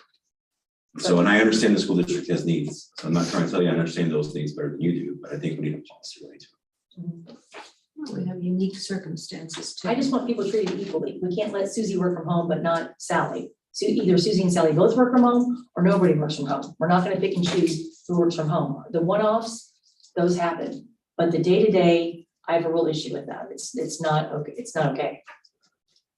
So, And I'll just clarify, outside of illness situations or recovery type situations, there has not been day-to-day. Well, I can think of It's one. been- I can think of a I can think scenario. of several too. Let's say I can bring a up flooding names right now. incident, you can't get out of your neighborhood or something, or you've got, some obstruction from tree branches from the storm before, and it's blocking and, you call in and you say, I can do my EMIS from I can log into No, that, the. yeah, that's Yeah. unique. That's unique. a one-off. That's a That's one-off. a unique one, Okay. yeah. At MCI, we saw those But my one-offs. point was, it's not necessarily a medical, Right. there can be environmental factors that Right. prevent that from. Yeah. Yeah. Okay. All right. So I think there's a consensus. Yeah, we're good. I'll see what I can draw. All right. If there's no further Yeah, discussion, I'll move on. 7:30, yeah. So 3F, board president duties, Mr. Stefanik. This was tabled from Twice. a previous Yeah. meeting. Yeah. And I just included it on here for a discussion about board president duties. And I know we're going to get to an agenda item I at the bottom Yeah. to add some information around this. I have none. It was just tabled from the previous meeting that was on the agenda, and it's back. So Right. it's on the agenda. All right, so any discussion? No, Mrs. Dunaway. Well, I've just been very vocal about this, but we're here to serve the public, right? We got elected by members of this community and we're here to serve them. Now, it's our job to hold the superintendent and treasurer accountable. And we have a lot of fiduciary, responsibilities that go along with both of those topics. I just want the community members to be able to Sunday night at midnight, which by the way is way too late. We send the agenda out way too late. It should be much sooner than that. I've been trying to get that done for 2 years and I can't get anybody on board. That's another subject. But, if I'm at home and I'm not on the board and I'm pulling up this agenda and I'm thinking, do I make my family a nice dinner or do I go in and talk about pay to participate? Because I have 6 kids and this is a really important issue to me. But when our community members are pulling up our work session agendas or our board meeting agendas, there's no information. It just says information discussion. So that's not enticing me to come to the meeting. And the other thing I like about it is we do receive a lot of emails. We have luckily, some very educated community members. And either they do this like one person, they do contracts for a living. I value that person because they're doing contracts every day for a living that I don't do. So when I get an email from somebody that says, hey, I was looking at your agenda and I'm looking at contract, I'm looking at the architect RFQs. And did you think of this on page, it was a 36-page document. Did you think of this on page 32? Then I go back and go, oh my gosh, how did I miss that? Because we're human and we only have, so many hours in our day. But we don't add attachments. Like to me tonight, when we discussed the architect thing, put the RFQ in there. Say Richley, say Garmin Miller. Maybe somebody in our community works at one of those firms and would say, you really need to use Richley. I've worked here for 20 years. You should see all of the whatever, but we're not giving our community information. And that we got elected to hear our community's voice. And we're taking that opportunity away from them by not being descriptive on our work sessions and our board meetings. And I mean, Mr. Stefanik, Melanie, and Simon, you're the ones that set these agendas. So I would just like information so that our community can chime in, whether in person or via email. The item is board president duties, so, Set the agenda. no, I understand that. Yeah. So so right now, are you addressing item 3I or 3F, or are they blended? Well, they go together, but F, Okay, so you're, okay. because I Just know. want to make sure. I know when Ian and I were officers, we would come in, sit down with Mark and Melanie. Sometimes it was an hour, sometimes it was an hour and a half. I mean, it just depended. It was a week. And we would go back and forth on, what do we put? How much information do we give? How do we word it? And it was a collaboration. And I felt like people knew what we were going to discuss at the work sessions and meetings. At least that was my goal for 2 years. Go ahead, Mrs. Zipper. Thank you. Yeah, I proposed this as an agenda item a few months back, or whenever that was. And my concern, I served 2 years under Mrs. Dunaway being president, and I felt that she ran a really tight agenda. I mean, what I would like to see, and this is really offered in a good spirit and a good intent, because I think there are things that have improved in communications with the board.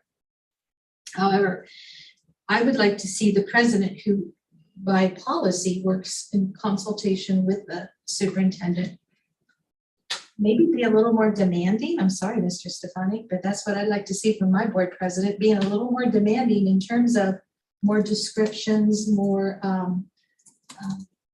print attachments, direction, whatever. So that's a board duty. President, I believe a board president can be very instrumental in facilitating that process.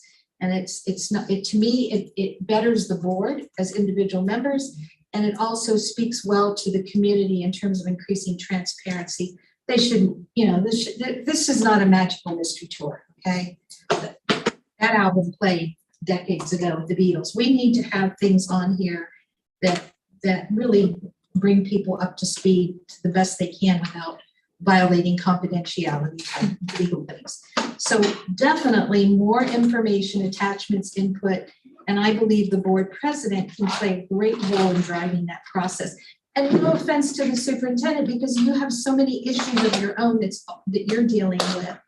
And so the board president is a more relief from all that day-to-day superintendent operation, which is a lot of responsibility. And that's where I think the board president becomes so valuable, because they come in with a little lighter breath and say, hey, but we really should be talking about this, or this really should be attached.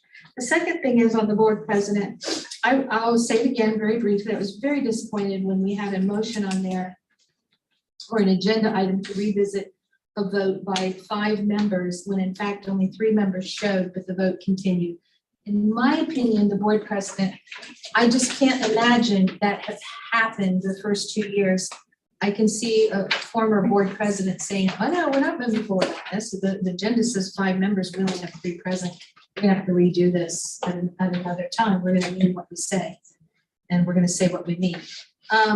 The other thing I wanna see more from a board president duties, because it is so important that boards of education are instrumental in protecting the local governance and decisions in their community. I don't think people really, I didn't even understand this until I started reading, and boards, whether past, present, future, are precious because they maintain that oversight in making local decisions that reflect their community. And I would like to see the board president really get very protective of that domain. And I think it's part of what you do in a leadership role. And one example I'm going to use is the lengthy on the base education and how that should have been a curriculum approved process prior to getting that much activity and engagement of resources and employees. And again, because policy, what people don't understand, the way I understand it, correct me if I'm wrong, if you think this is wrong, Mr. Stefanik, but the way I understand it is that one of the top priorities of a board member is to make your policies, to change your policies, to abolish, it's a very policy driven by board members. And then the superintendent's role is to see that things are executed in accordance with that policy. And so I find that that board leadership on saying, hey, we got a policy over here and we're not going to sidestep it, for three months and cost time and money and extra dialogue, lengthy meetings. So to me, that's something I really admire in an engaged board president who takes that leadership role.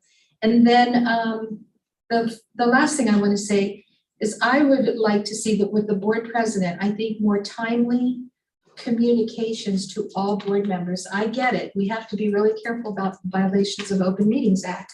But for example, when you find out that the roof was repaired at Nevin for $60,000, I believe, to me, the board president can disseminate that very quickly. Do not respond, do not reply, do not engage.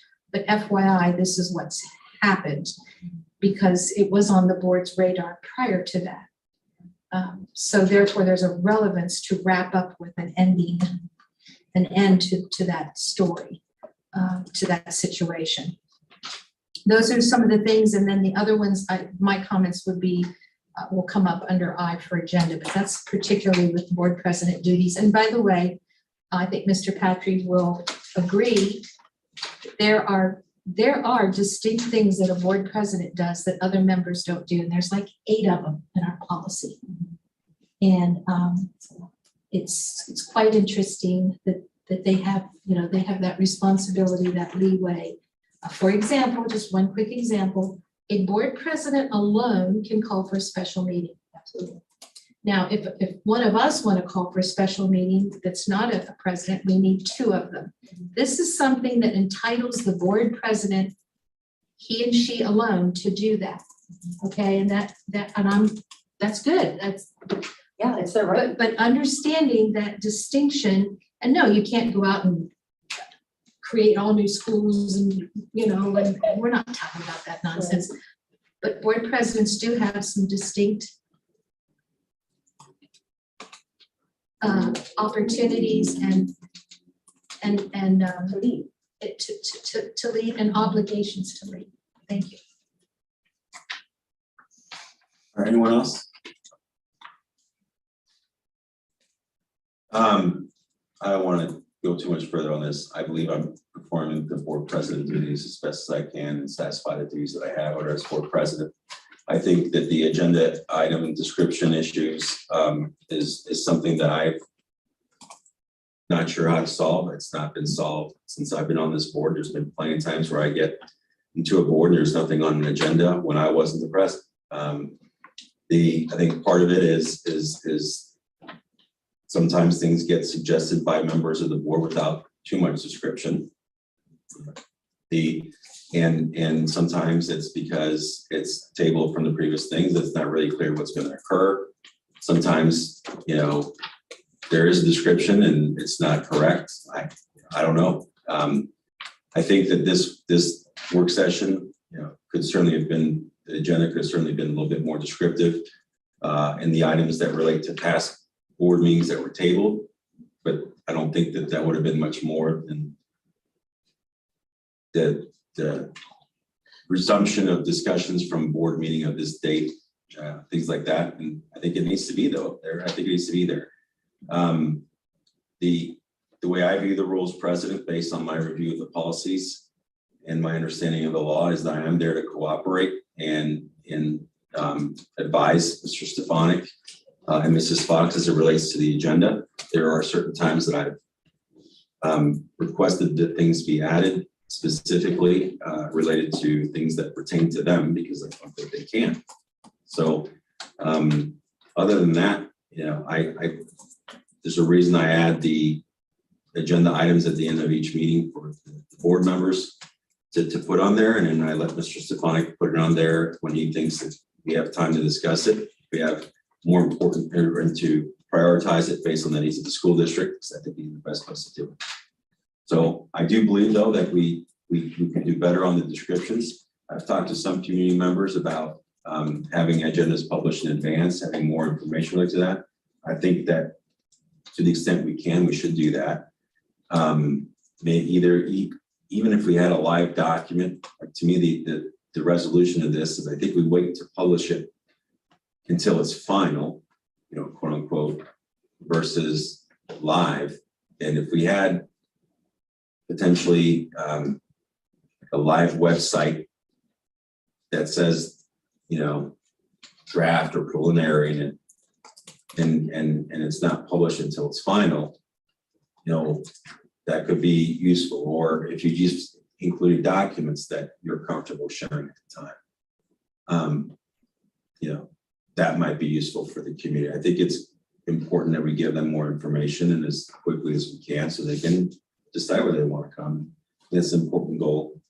If anybody has thoughts on how you do that, I think it makes sense to discuss it. Mr. Stefanik? I don't know if I have an idea, but the midnight, Sunday night, Monday morning, whatever you classify midnight, or 12 and 1 second is Monday morning. That was in place when I got here. Yeah. I'm not married to that release time. If the board wants to release it at another time, provide a directive, but decide what is a good time to release that, and go ahead and say we want it by noon on Sunday, or we want it by dinner time on Saturday, or whatever you want. The typical the typical thing that I'm used to is have everything finalized at least 48 hours in advance of the meeting. And so I wouldn't say, put it 3 days out or 4 days out, because then they might have all kinds of revisions going on. You see some of those emails, call it yourself, but 48 hours is a typical thing that I've experienced in other districts. And so if you want to release it, 36 hours before the meeting or 40 hours before the meeting or something like that, I think we would have, a good enough set of information to put out there to the community rather than, midnight the day of the meeting. because the agenda really doesn't become final until you act on it at the meeting. It's a living document. But yeah, but the closest draft we have to what the agenda is gonna be, we could release it at an earlier time if that's the board's pleasure. I think that makes sense. I like Friday at noon. I mean, and then we used to have a little blurb, like, this is a living document, you know, we do Yes. we do have the liberty to change things over the, you know what I mean? People have to know that, but the reason why I say Friday is the weekends, people are with their kid, we're a big sports community. So they're at soccer, they're out of town, they're out of state. But if you're Friday at lunch, you're eating your lunch and you're like, you know, I've got 30 minutes to eat my turkey sandwich and I really want to comment on this, pay to participate, boom, I can send an email. But Saturday, Sunday comes with your kids. Mondays are always so busy at work, right? You're catching up for the weekend, you know, Mondays are just a crazy day, I think, everywhere. I like Friday at noon because people still have that 5 or 6 hours at work when they're on their break or at their scheduled time to look at it and pull it up. All right, Mrs. Zakor. Well, I think this all sounds great. To me, it really falls strongly into that category of I under agenda. And I'm gonna stay focused. My central theme is board president duties. Listen, it's not easy being a president, and I wouldn't have the job. It's a lot of work. Your vice. Well, but I wasn't It was the a lot of president, work, yeah. but the president is a lot of work. I acknowledge that, I respect that, we need that. I'm just saying that, you know, my comments are driven towards what a board president does, and I think that strong leadership, setting that in conjunction with the superintendent, of course, is a really valuable thing that helps move meetings forward and get things accomplished in a more efficient time frame. Mrs. Dunaway. Yeah, so Simon, you asked the question and Mark, you're probably happy that I wasn't president third year in a row because she's like, Mrs. Dunaway is demanding. Yes. But you know, you were new, I was new to being the president, but I did have 4 years under my belt. And I felt like I tried to help you and Melanie, especially you coming from out of state. And I would always like say to Melanie, hey, this is the date that you have to register for OSPA hotel rooms. And then you would send an email and I would say, hey, can you give the board the entire resume or attach the resume to the agenda. I mean, I felt like I did a very good job about putting the information on the agenda. So that's one thing, Simon, as board president, you know, when you're making these agendas with Mark, and I always would say, because, you know, Mark's busy and he's right, you know, doing, and I would say, and don't forget the attachment and don't, you know what I mean? And then Mark would say, oh gosh, she gave me 6 attachments, or you or Dave, and we would kind of work it out together. But the attachments are pertinent because we want board members to come prepared so that we're not sitting here for 5 hours. Yes. We would like to be home in 2 hours instead of 5 hours. But when you're getting fresh information, you can't process and read and pay attention. So we're here for 5 hours. And that really has to stop because we're not going to get people to, you know, these 3 people, you know, our terms are up next December. So we're not going to get people to take our place when they know board meetings for the last 2.5 years have been 5 hours. Who's going to sign up for that? Not many people. Thank you for signing up and thank you for signing up. But I mean, it's brutal. And then tonight we have 3 executive sessions. So, I mean, you just can't do this job and have a family and work. It's too much. It's just too much. So Simon, I would just, to answer your question, my suggestion would be attachments, attachments, attachments. If there's an attachment I've seen, you get it. If I don't have it. I It's don't not your have it. job. It's, you know, it's just. I never have something you don't have.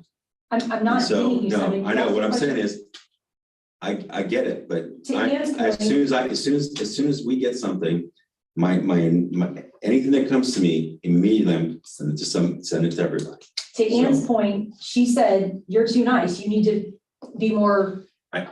you know, take a little stronger hand with Mark as far as, Mark, we really have to get this information, get this information, get this information. So, you know, the 4 of us don't sit in those meetings. And listen, they're painful. I did them for 2 years. We did the work session one. I was like, oh God, you know, I'm sure you didn't look forward to them either. They're not fun. Those meetings are not fun. It's an hour, hour and a half. It's work. It's work. We're in there. Sometimes we're fighting, sometimes we're not. We're back and forth. I mean, that's just part of running a business. We're running a business. I mean, you know, it's work. It's work. We're not there for happy hour. We're there to get stuff done. So it gets heated. Anyway. We're here to serve the public, bottom line. I would make a motion to start releasing the board agendas on Friday at noon. Motion by Mrs. Dunaway to start releasing the agenda on Fridays at noon. Is there a second? I'll second that. Second by Mr. Maines. Any discussion? What would you guys do first? I don't have any discussion. No, I think it's been discussed. Yeah. Thank you. Mrs. Amen. Zakor. Well, I think with the some type of verbiage attached that, you know, it is a Living living, document. yes. We take the liberty to make changes. And that it can change, and we know from our previous correspondence without going into great detail, every board member saw it, that you can change your supporting documents. It's the agenda item that has to remain the same, but you can add and change your supporting documents to that agenda item. So yes. I The think description can change. It's just as long as the subject matter remains the same. Exactly. And so I think that it's very, very reasonable to try to get this out quicker to the public with the understanding that it may not be the final version until you get there at the meeting. Any other discussion? All right, Mrs. Fox, current vote. Motion for the board by Dunaway, Mrs. Dunaway, Mr. Maines is to release the agenda at noon on Friday prior to the meeting. Work session and board meetings, all agendas, all regular schedule, yeah. Dunaway, Yes. Maines, Yes. Drum, Yes. Patry, Yes, and Zakor. Yes. motion passes. Next item is 3G, Superintendent Treasurer Annual Evaluation Processes. I asked Mr. Stefanik to add this on here. I don't have authority to direct Mr. Stefanik to prepare goals for next year or anything like that. But it is part of our OSES process. And so we as a board need to provide the direction to the superintendent as to what he needs to do. My suggestion is we'll have a great discussion about this and that we limit it to providing them the direction to provide us their annual objectives for next year. Under the OSES process, we have also to review the job description. And so we don't have an evaluation system adopted for the treasurer, but my suggestion to the board would be that someone makes a motion to direct the superintendent to come up with his annual objectives for the next year, as well as to bring in his job description with any proposed revisions for the following school year, and that we have that at the next board meeting to review and discuss. And then I would also suggest that we mirror that request of Mrs. Fox, so that we have that at the next board meeting. And I would also suggest that we all review the treasurer evaluation system that I had emailed to everybody sometime in the spring that could be utilized by the school district to evaluate the treasurer's position. Presently, we don't have that type of system in place. Any discussion? Sounds great to me. I was hoping that would get accomplished. A motion then in relation to that? I'm glad to make it. That pleases the board. You make it in a second. All right, I would move that we, the board request that the superintendent review the job description for his position, as well as prepare annual objectives for next year, and that the treasurer do the same. And what I mean by that is to review her job description and come up with any proposed revisions, as well as come up with annual objectives for the next school year. For this present school year, actually. Is there a second? Second. You said September regular meeting? That was your? Yeah. Okay, I was right, we missed that. Okay. All right, so Mrs. Dunaway's seconded. Is there any discussion? And I would yield my discussion time related to that motion to Mr. Stefanik and Mrs. Fox, if they have anything they want to provide feedback that they think is relevant. Not really right now. That was my one question. No, that was my one question, was just which meeting? All right, So, Mrs. Dunaway, you seconded. Mr. Maines. I would just say it's a good idea, and that's what we're doing with the Miami Valley CTC right now. Dr. Welly just now for this coming meeting has presented his goals for the year and that was pretty good. So I think it's a good idea. We usually do it every year after the review. RO says evaluation system requires it for Mr. Stefanik. It does not. We don't have such a system in place for Mrs. Fox yet. All right, so any other discussion? All right, Mrs. Fox, if you could take the vote, please. Patry, Yes. Dunaway, Yes. Drum, Yes. Maines, Yes. Zakor. Yes. Motion passes. Next item is 3H, policy 9130, public complaints. I asked Mr. Stefanik to add this to the agenda, or he thought it was a good idea or timely too, and he thought it would be a good idea and timely. We've had some emails kind of come back and forth related to complaints against our public employees.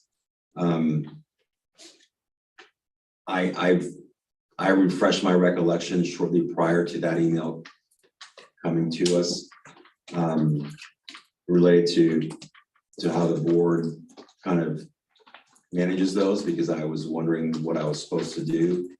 And so I just thought it'd be useful for us to just kind of remember to review this. So essentially, unless it's a complaint against a superintendent or treasurer, if a board member gets a complaint about a specific public employee, whether that's a teacher or a staff, our obligation is to give it to the superintendent, not to handle it ourselves, not to do anything other really than that. And then additionally, this policy provides that we don't accept anonymous complaints. And so I just thought it'd be a good idea for us to just keep this in our minds. When I was reviewing it, I was trying to work myself through how to do it. And then, of course, if there's complaints against the superintendent and treasurer, then that can be communicated to the board president, who then brings it to the board's attention. Mrs. Dunn, or Mr. Stefanik. No, she had her hand up first. Yeah, what I do is I forward it to Mark, and sometimes he knows and sometimes he doesn't. Like, he's like, oh, yeah, I know, and sometimes he's like, oh, hey, heck, geez, thanks. So I just that's kind of what I do. Well, and that's what I was gonna say, the reason I thought this was appropriate to put out there, and let's be honest, everybody has somebody they feel most comfortable communicating with. And they should, And that's what I brought here, yeah. Right, but what's supposed to happen is if the board members get it first or get it simultaneously, it needs to come back and we need to get it onto the problem-solving tier at the right place.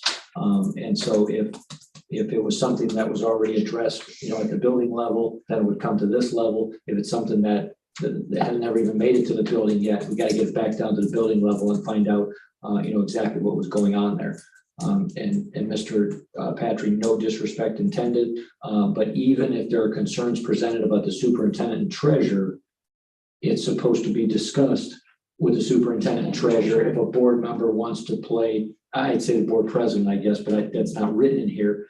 If you wanted to be a facilitator with the concerned citizen and the superintendent treasurer, there really is supposed to be a discussion with those two offices as well before it becomes a board matter, I guess.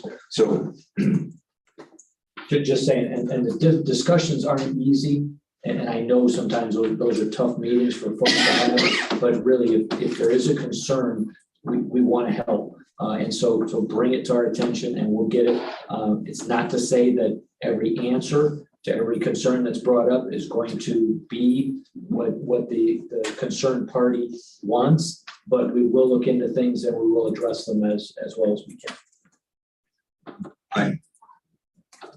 I just want to respectfully disagree, sort of, with the board president sends it back to the superintendent first when it's about the superintendent treasurer. I think that if the board president gets that complaint, there's a dual thing going on there. I think there's the first obligation is to report the complaint to the board. And then there's also, I think there is a a component that if the complainant though has not gone to the superintendent first, that is typically the course of action they're supposed to take under the policy. But the policy also provides that in certain circumstances, when that doesn't make sense or there's a reason you don't do that, that's not required, depending on the circumstances. And so, to me, I get what you're saying. If you have an issue with the superintendent, our policy says you first try to address it with them and then to the board. But I guess what I'm saying is once it gets to me, whether that step has occurred or not, I think at that point, I'm still communicating To the board? to the board. That's what I feel. Oh, yeah, That's what I would have Does done. if that makes And sense? I wasn't saying that. I was, Okay. I was looking at letter C I'm with you. in there. Yeah, you And you so go again, there, if there is a reason that you can't address it with the superintendent or the treasurers, then you would put that in letter C. But outside of those unique situations, I think the person should come talk to the superintendent treasurer so that neither one of those officers are blindsided by something that they could have addressed. Yeah, and I agree with you. But I think there's still a communication requirement to the board on that. Oh, I'm not disagreeing with that. I'm saying you can inform the whole board. Yeah. Yeah, but then I think. They still have to follow the procedure. Yeah, a suggestion to the community member is, did you talk to the treasurer, the Yeah. superintendent about it? If it's something that can be discussed. And I know that there are some things that would go back there and it would become a board matter, immediately. But the things that can be discussed, the suggestion to ask that person to, try to resolve it with the superintendent or treasurer. I think that's what C says. C does require that, even if it's a superintendent or whatever, if you have an issue with anybody, you go there first. And then you go to the next step. Right. As it relates to superintendent, the next step would be the board. Right. However, that being said, if something comes to me, I may ask questions as to whether that step has been completed, but I won't be suggesting it, and I'm going to be reporting it to the board regardless. That's the way I would. Yeah, All right, Mrs. Dunaway. I would agree with that. And then we'd have an executive session. And then as we speak as a board, if we think it's pertinent to call Mr. Stefanik in and he's invited to the next, but if not, the answer is no. We don't have these happen. I mean, it's not like something that happens but And it depends on, what. every situation is different, but Yeah.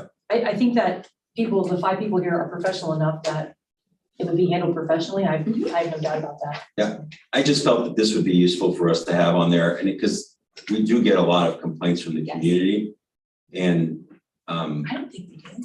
Do you think we do? Oh, Yeah. I See, think I it don't think depends we on, do. For, I think it depends. do you Yeah. really? I get a lot. Huh, I guess I. and so I think that you want to. You don't want them to think we're trying to. I never want, I guess the reason I thought it would be useful to bring this up is that I'm guessing we're all kind of going through this and trying to manage this thing. First of all, kind of bring it up. But the other thing too is I often feel bad, like I'm ignoring their complaint Yes. or I'm not taking care of somebody. And I'm not trying to do that. I'm legally prohibited from doing it. I'm required to pass it along to the other person.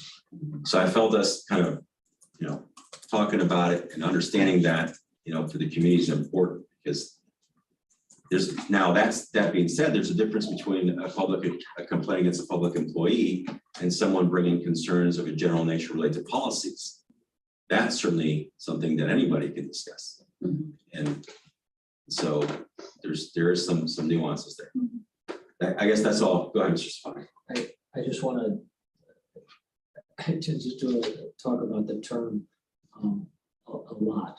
That you used, and I don't know what kind of numbers those are, but just for the record. More than a handful would be a lot. Okay, well, but I again, just for the record, if there are community members that don't believe that, the cup is well over 3/4 full in the Tipp City schools, we have to have a conversation in my office because I need to know what your lens is that you're looking through, because there are so many things that are positive in the school district. And there are things that need to be addressed, yes. Revisions and refinements and processes and responses and things like that, yes.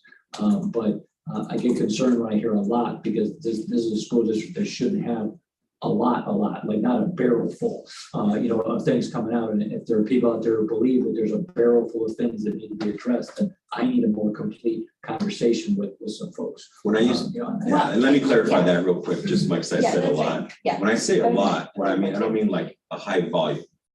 I mean, I guess it would never occur to me before, even on the board, especially now, to contact a board member related to something I had going on with the school. So I was kind of surprised to get complaints. And I think that I get more than a handful in a year. I'm like, that's kind of strange to me, in that, I do think we have a really good school district, but two, it's like, I'm not sure why that's happened. I guess to me, and maybe it's because I know the policy too, that it seems like a lot, because I'm like, to me, the board, you never go to the board for that type of scenario. You go to the teacher, to the school principal, and then up to the policies that you're supposed to follow. And that's probably just, so I guess what I'm saying is, my description is probably because I understand the policy, and there's a gap missing between how I understand this versus. Yeah, well, and I want to just say too, like, I think it also depends on what happens here than what happens in my email too. So, and it's not a bad thing. And I, like you, want to like respond to every person with a amazing response and whatever. And it sucks so badly when you have to say, this is where you need to go back, or this is what you need to do. And it's not that I don't want to take care of it. It's not that I don't want to, but I literally can't. And I think that sometimes people don't understand that process. So I'm really glad you brought this up. I'm really glad it was presented to us tonight and we had an opportunity to talk about it. So thank you. Go ahead, you guys are longer than me. No, I couldn't tell. I knew. Go ahead. I just knew you were. I think a We lot of talked. our, so to answer your question, Simon, you said, you were kind of surprised about the kind of emails we get. I think that they're usually emotion-based. Mhm. Like, I think it was my first year, as your first year here. This is the first year we closed open enrollment. Yeah. And then we had a student situation. Did the student live here? Did the student not live here? And I mean, people rioted, they picketed, we couldn't get into the parking lot. We made the news, I think, twice. The news cameras came into our thing. We were getting so much hate mail. So I think it depends. I think they're usually they're more emotional based than like policy or actual chain of command type issues. And it's their right. Mhm. I mean, they're upset. They have something to say. I'm a public official. They can say whatever they want to me. Absolutely. I'm not denying them that opportunity. Those are the kinds of emails we get most often. Typically not like a chain of command thing. I think people in our community are pretty smart about, usually it's, I went to the teacher, I went to the principal, what do I do now? And then we say, I usually send it to you and say, where does it go? Does it go to Lisa? Does it go to you? But the volumes of emails tend to perk up around certain subject matters, closing open enrollment, the library issue. Those are very emotion-based. And those are like the two biggest things in 7 years that I can remember, open enrollment and library. I mean, we're talking lots and lots of, of course, masking, whether to mask. That's it. Yeah, I mean, we won't read the death threats on camera, but they're, do you want blood on your hands, those type of emails. But again, it's emotion. Mhm. So Point of clarification, I don't include open enrollment, masking, and those types of things in the complaint against employees. That's related to the policy issue. right, I agree. And what I was gonna say, going back to that thing that everybody has a person they're most comfortable, contacting. Don't want to take that away from anybody. So that's, but I really think that, the educators that I know and the educators that I've had the privilege to work with, the educators, they want to help. They want to fix things if items are brought to their attention. Mhm. And so what I want to say is I want to commit to making this policy work. Mhm. And so if we can, let folks know that nobody's ignoring anything, We just have to get it to the appropriate level to get the problem solved in the best manner possible. That's what I wanted to share with this conversation about 9130. Because a lot of people are picking either my office or board members' emails or both, at the same time to send concerns to. And we just have to take it back to, if the principal doesn't know anything about it, or if the teacher, doesn't, we just need to get all the appropriate people involved in the conversation so we can address it the best way possible. Mrs. Dunaway, you raised. No, we're good. Anyone else? Mrs. Zakor? Yeah, I find this conversation pretty fascinating, actually, because I can't believe some of the things I'm hearing. First of all, there is inherent conflict with a lot of our policies. You look at this policy complaint, and it is in conflict with policy 0118, philosophy of the board. And that policy clearly states, which I think takes priority because it is because it's a bylaw. Policy 9130 is, I believe, in our operations, but this is a bylaw 0118. Philosophy of the board. The board declares, thereby reaffirms its intent to maintain two-way communications with citizens of the district. The board shall keep them informed of progress and problems, and citizens shall be urged to bring their aspirations and concerns about the district to the attention of the board. I understand that. And so I'm really surprised to hear some of this, because the reason they come to a board member is they're concerned about some type of potential retribution, retaliation, a sports selection, of this or that.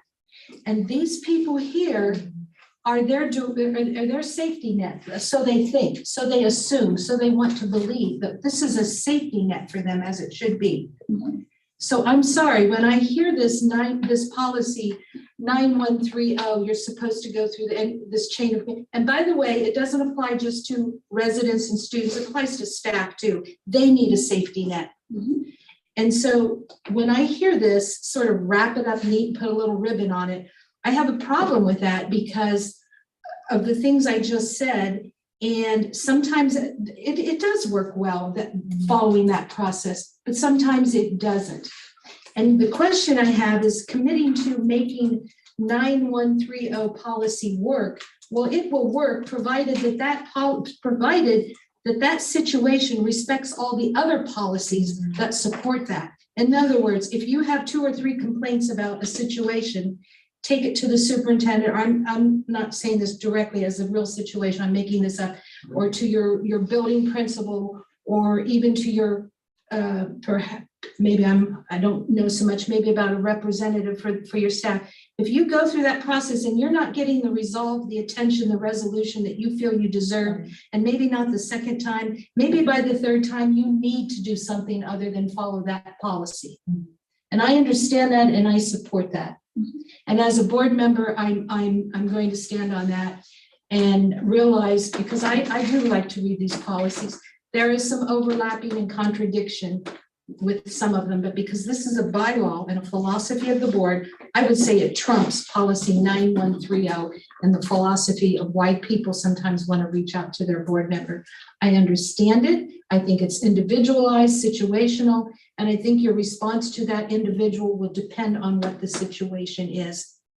And so I don't like this sort of neat wrap it up. This is the way it should be and applied to every situation, because that's not human nature. That's not what you do. School's not like that.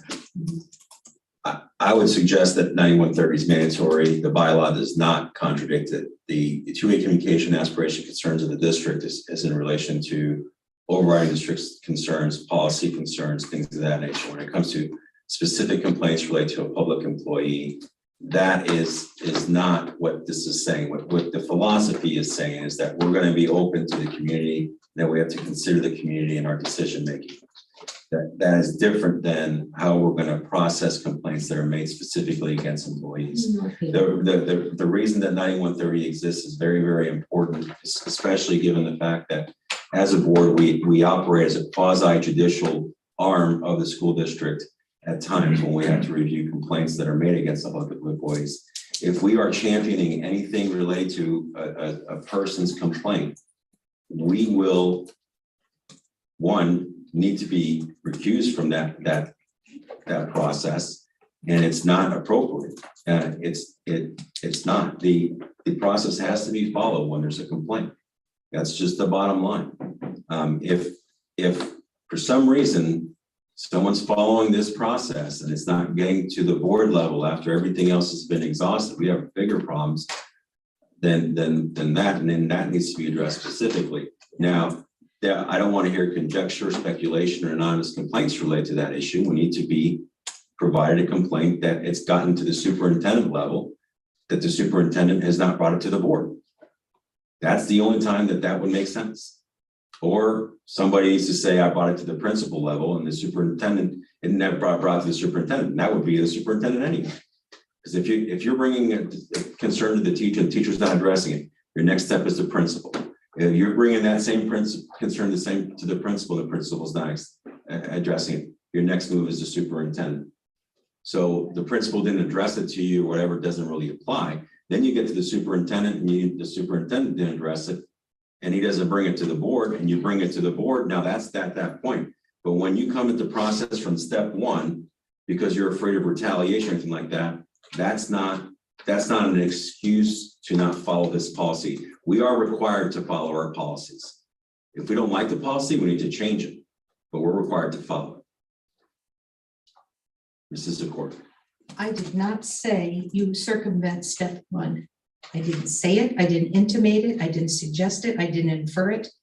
I simply made a broader statement that sometimes this policy is in conflict with the philosophy of the board, and that you can go through policy 9130 with good intent and try to follow it and still not get resolution to your situation.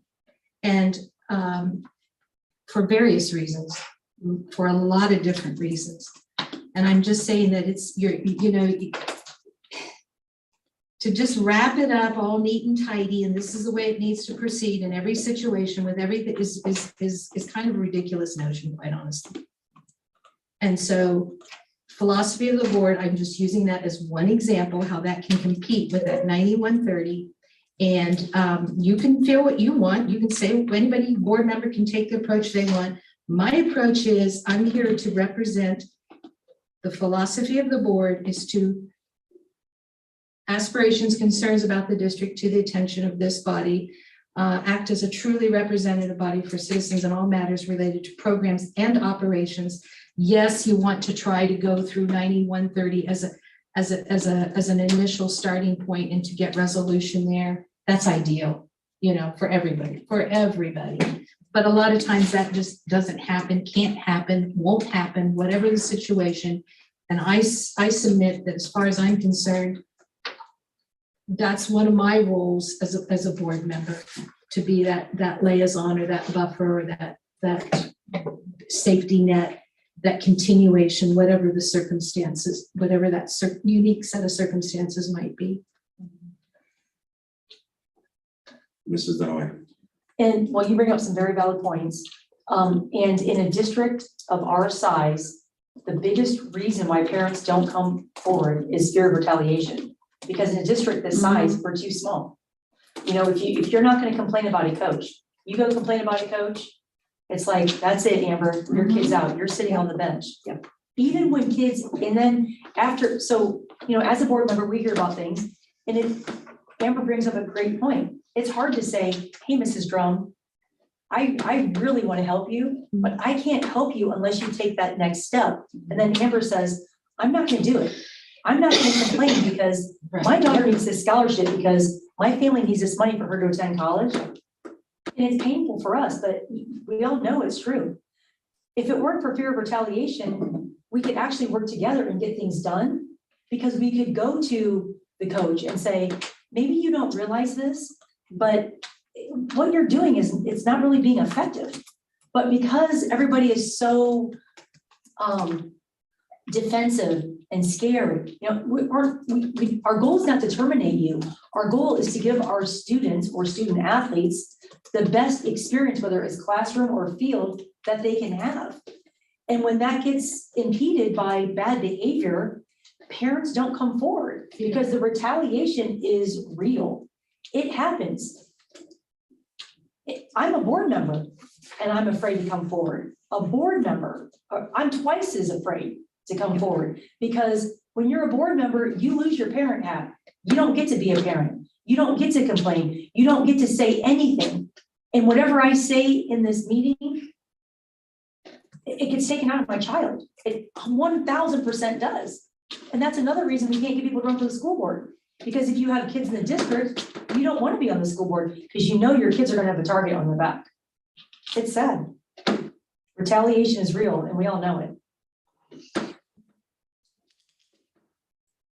If you take things, in my opinion, outside of 9130, you are exercising authority you have not been provided by the Board of Education policies or Ohio law. We have no authority as individual board members to take a complaint of any citizen against a public employee and do anything with it. You can't do anything with it. You don't have the right. The only thing you can do is give it to the superintendent. Well, that's That's what doing we both something. just said. That's doing something, Right. and I wanna, sorry, I wanna raise, because this is getting me. 1 minute. Mr. President, can I speak? Mrs. Zakor. Because the other thing that we have an obligation to in our policy, and again, this is not picking on the superintendent, sorry, Mr. Stefani, it's just that there's only one superintendent, so when I use the word superintendent, I'm not attaching it to you personally, to anybody in that chair. And what I'm saying is that this body, by statute, is obligated to make the evaluations of the superintendent and the treasurer. Well, if you don't know what's going on, people, how can you make a fair and comprehensive and accurate evaluation? And so people do turn to board members to share things. And then that board member can go to the superintendent or the treasurer, whatever it may be, and say, you know what? Is this true? They're coming back to me and saying, this has been trying to be addressed for 3 months. They're on their 3rd round of it. And now they're. And They're so, exhausted, yeah. and so what is going on here? I think that's completely appropriate as a board member. And I think it's a valuable part of being that safety net that I refer to, handling it appropriately. No, you don't go charging into but keep in mind, this may also not just pertain to parents and students, but also to workers, to employees. It's difficult. And culture and climate is a big part of the superintendent's role, in shaping the district. And so by having that information, if I had that responsibility to shape culture and climate, I would want to know these things because then I could make an assessment. How effective am I being? How effective is the board being? How effective is the whole process in shaping that culture and climate? Thank you. Anyone else? All right. Next item is item 3I agenda. I would move to remove this from the agenda as we've already discussed it in item 3F. Well, I'll open up the discussion first. Everybody has the right to discuss it. I've been taking notes the whole time on these agenda items. So. Go ahead, Mrs. Dunaway. Well, yeah, I mean, we've already discussed this tonight and hopefully we can, move forward and get better to serve our community. But I was just writing, down some examples, like the obvious one is item A. Add the names of the firms, it should say Richley and Garmin Miller, and add the RFQs. It's taxpayer money. Why are we hiding? We're spending their money. Let's not hide. Let's just, put it out there.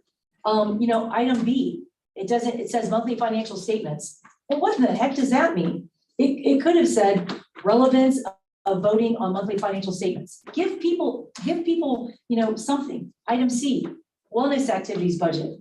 It could have said goal to meet with broker and premier and have a budget to present to the board. Very simple. This is not complicated. Pay to participate. Look at individual sports budgets and evaluate the current fees.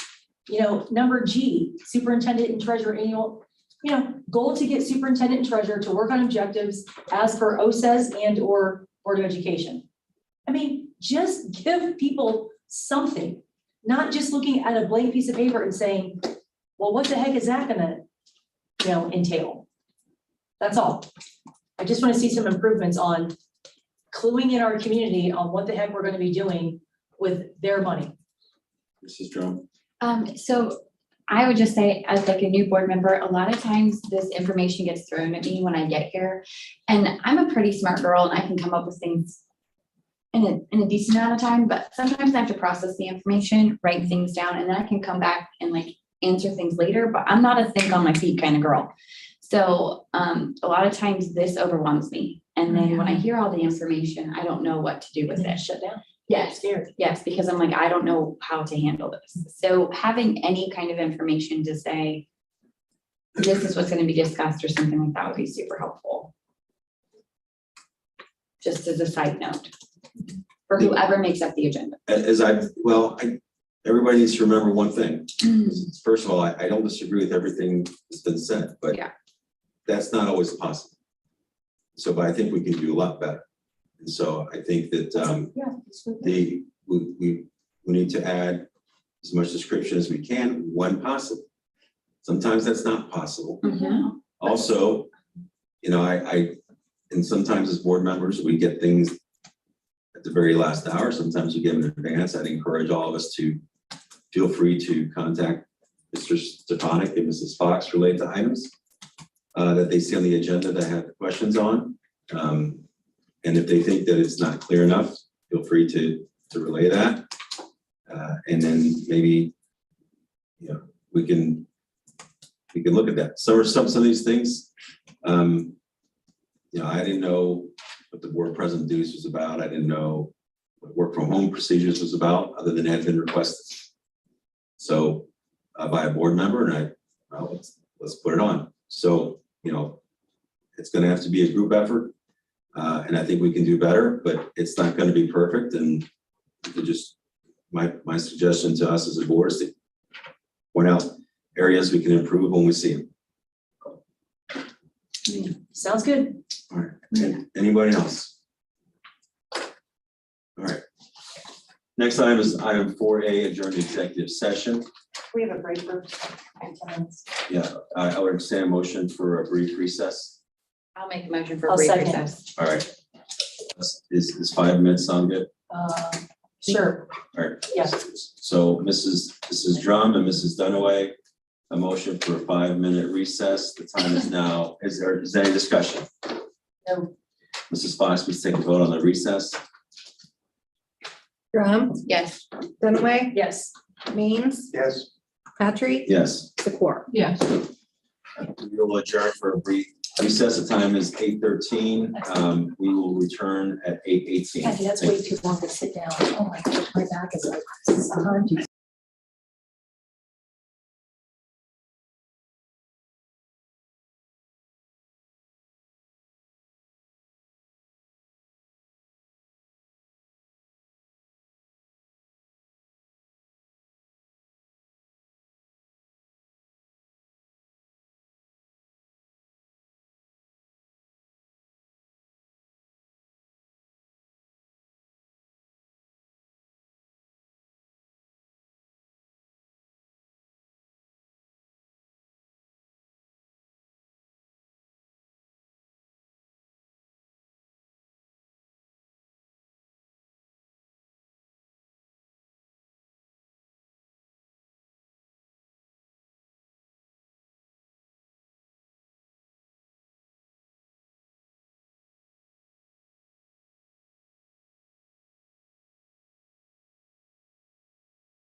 Okay. It hurts. I can't wear shoes. Say 18. I don't like moving those. feet. We're ready?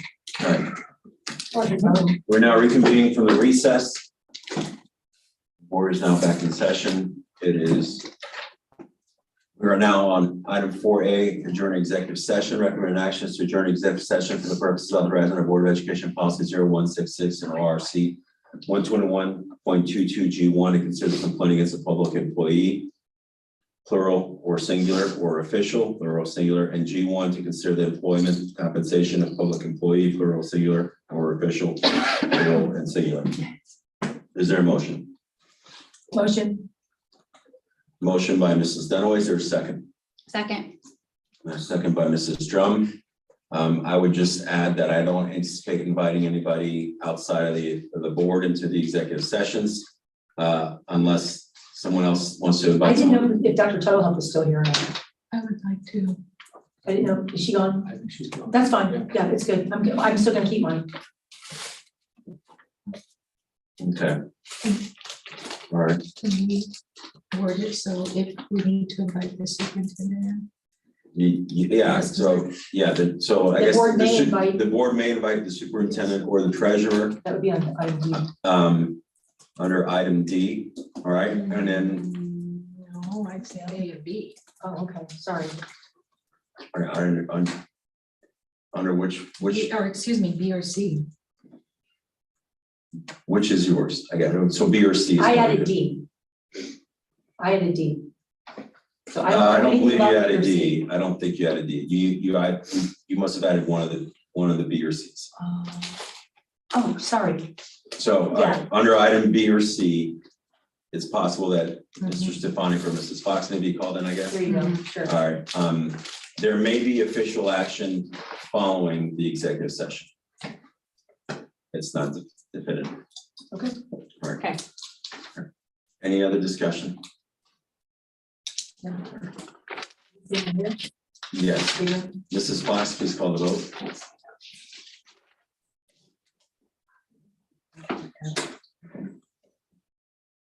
Dunaway, Yes. Drum, Yes.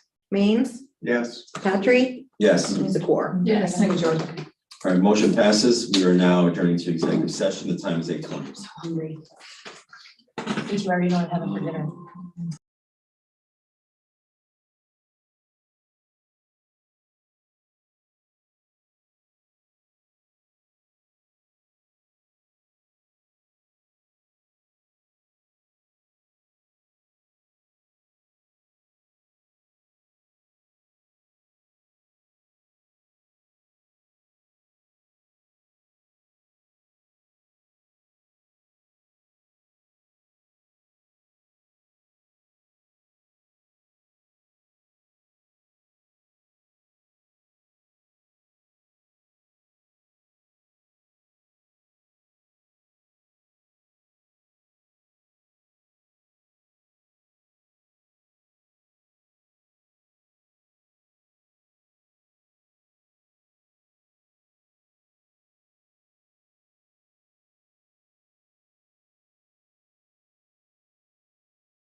Oh, shoot, Tyler's out there.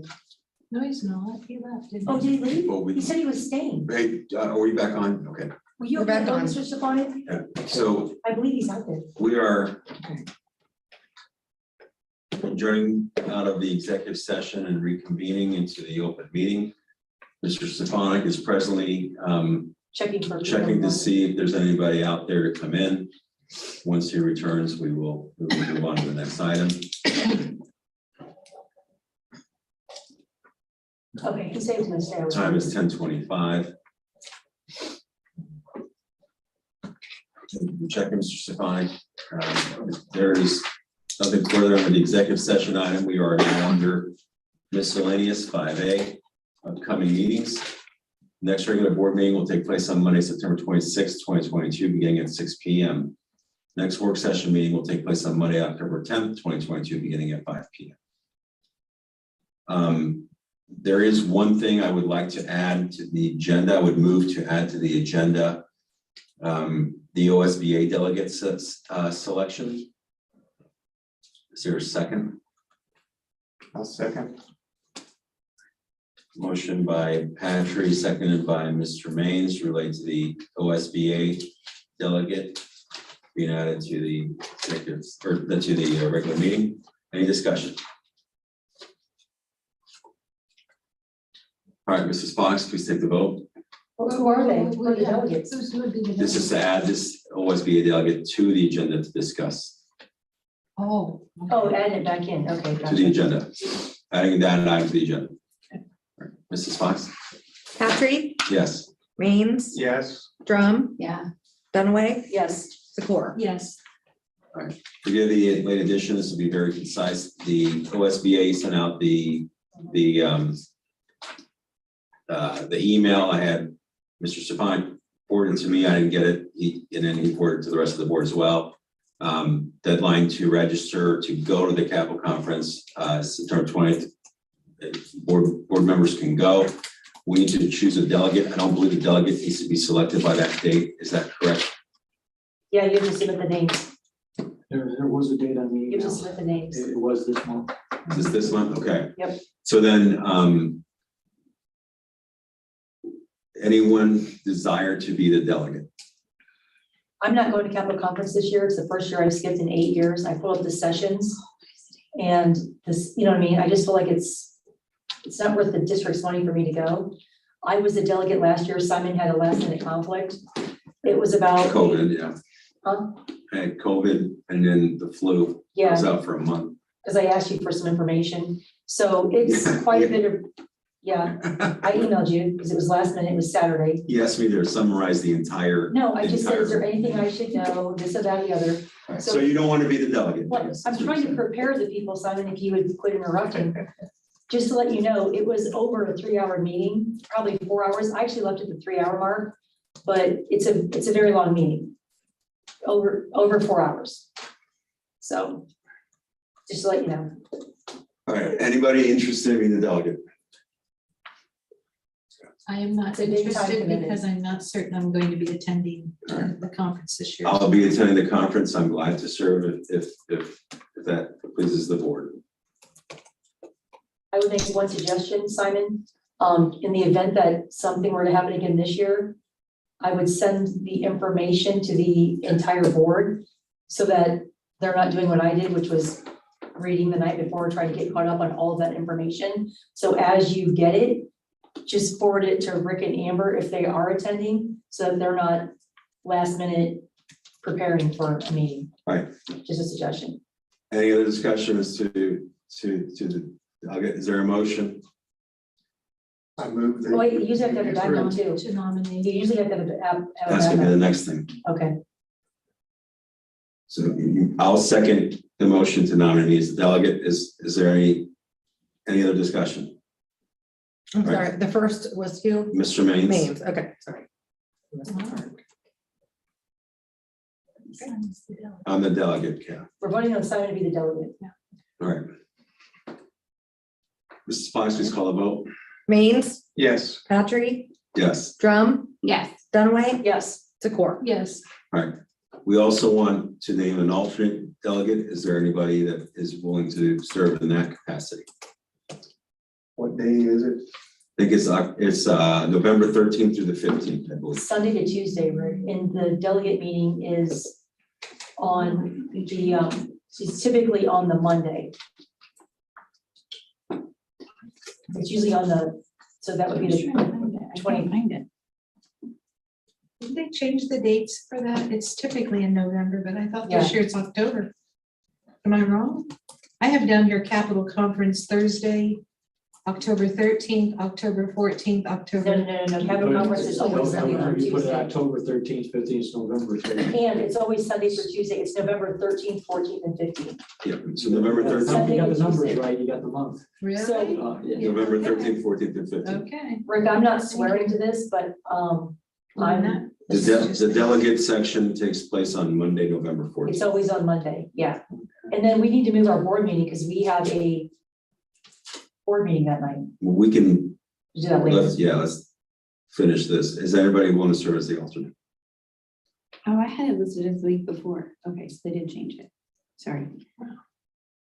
I can serve as your alternate. I was pondering All right, Mr. Maines, I would move for the board to approve Mr. Maines as the alternate delegate to the USBA. Is there a second? Second, Second by Mrs. Dunaway. Any discussion? All right, Mrs. Fox, please call the vote. The motion is to nominate Mr. Maines as the alternate OSBA delegate. Patrick Dunaway.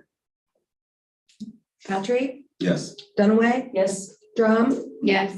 Maines, Yes. Zakor. Yes. All right, motion passes. Anything else for the good of the order? All right, we are now on item 6. I would entertain a motion to adjourn. How I about move you? we adjourn. oh, Motion by Mr. Maines. I'll second. Any discussion? Mrs. Fox, please call the vote. Maines, Yes. Drum, Yes. Dunaway, yes. Patrick, Yes, Zakor. Yes. motion passes. We are now adjourned. Thank you. Fantastic.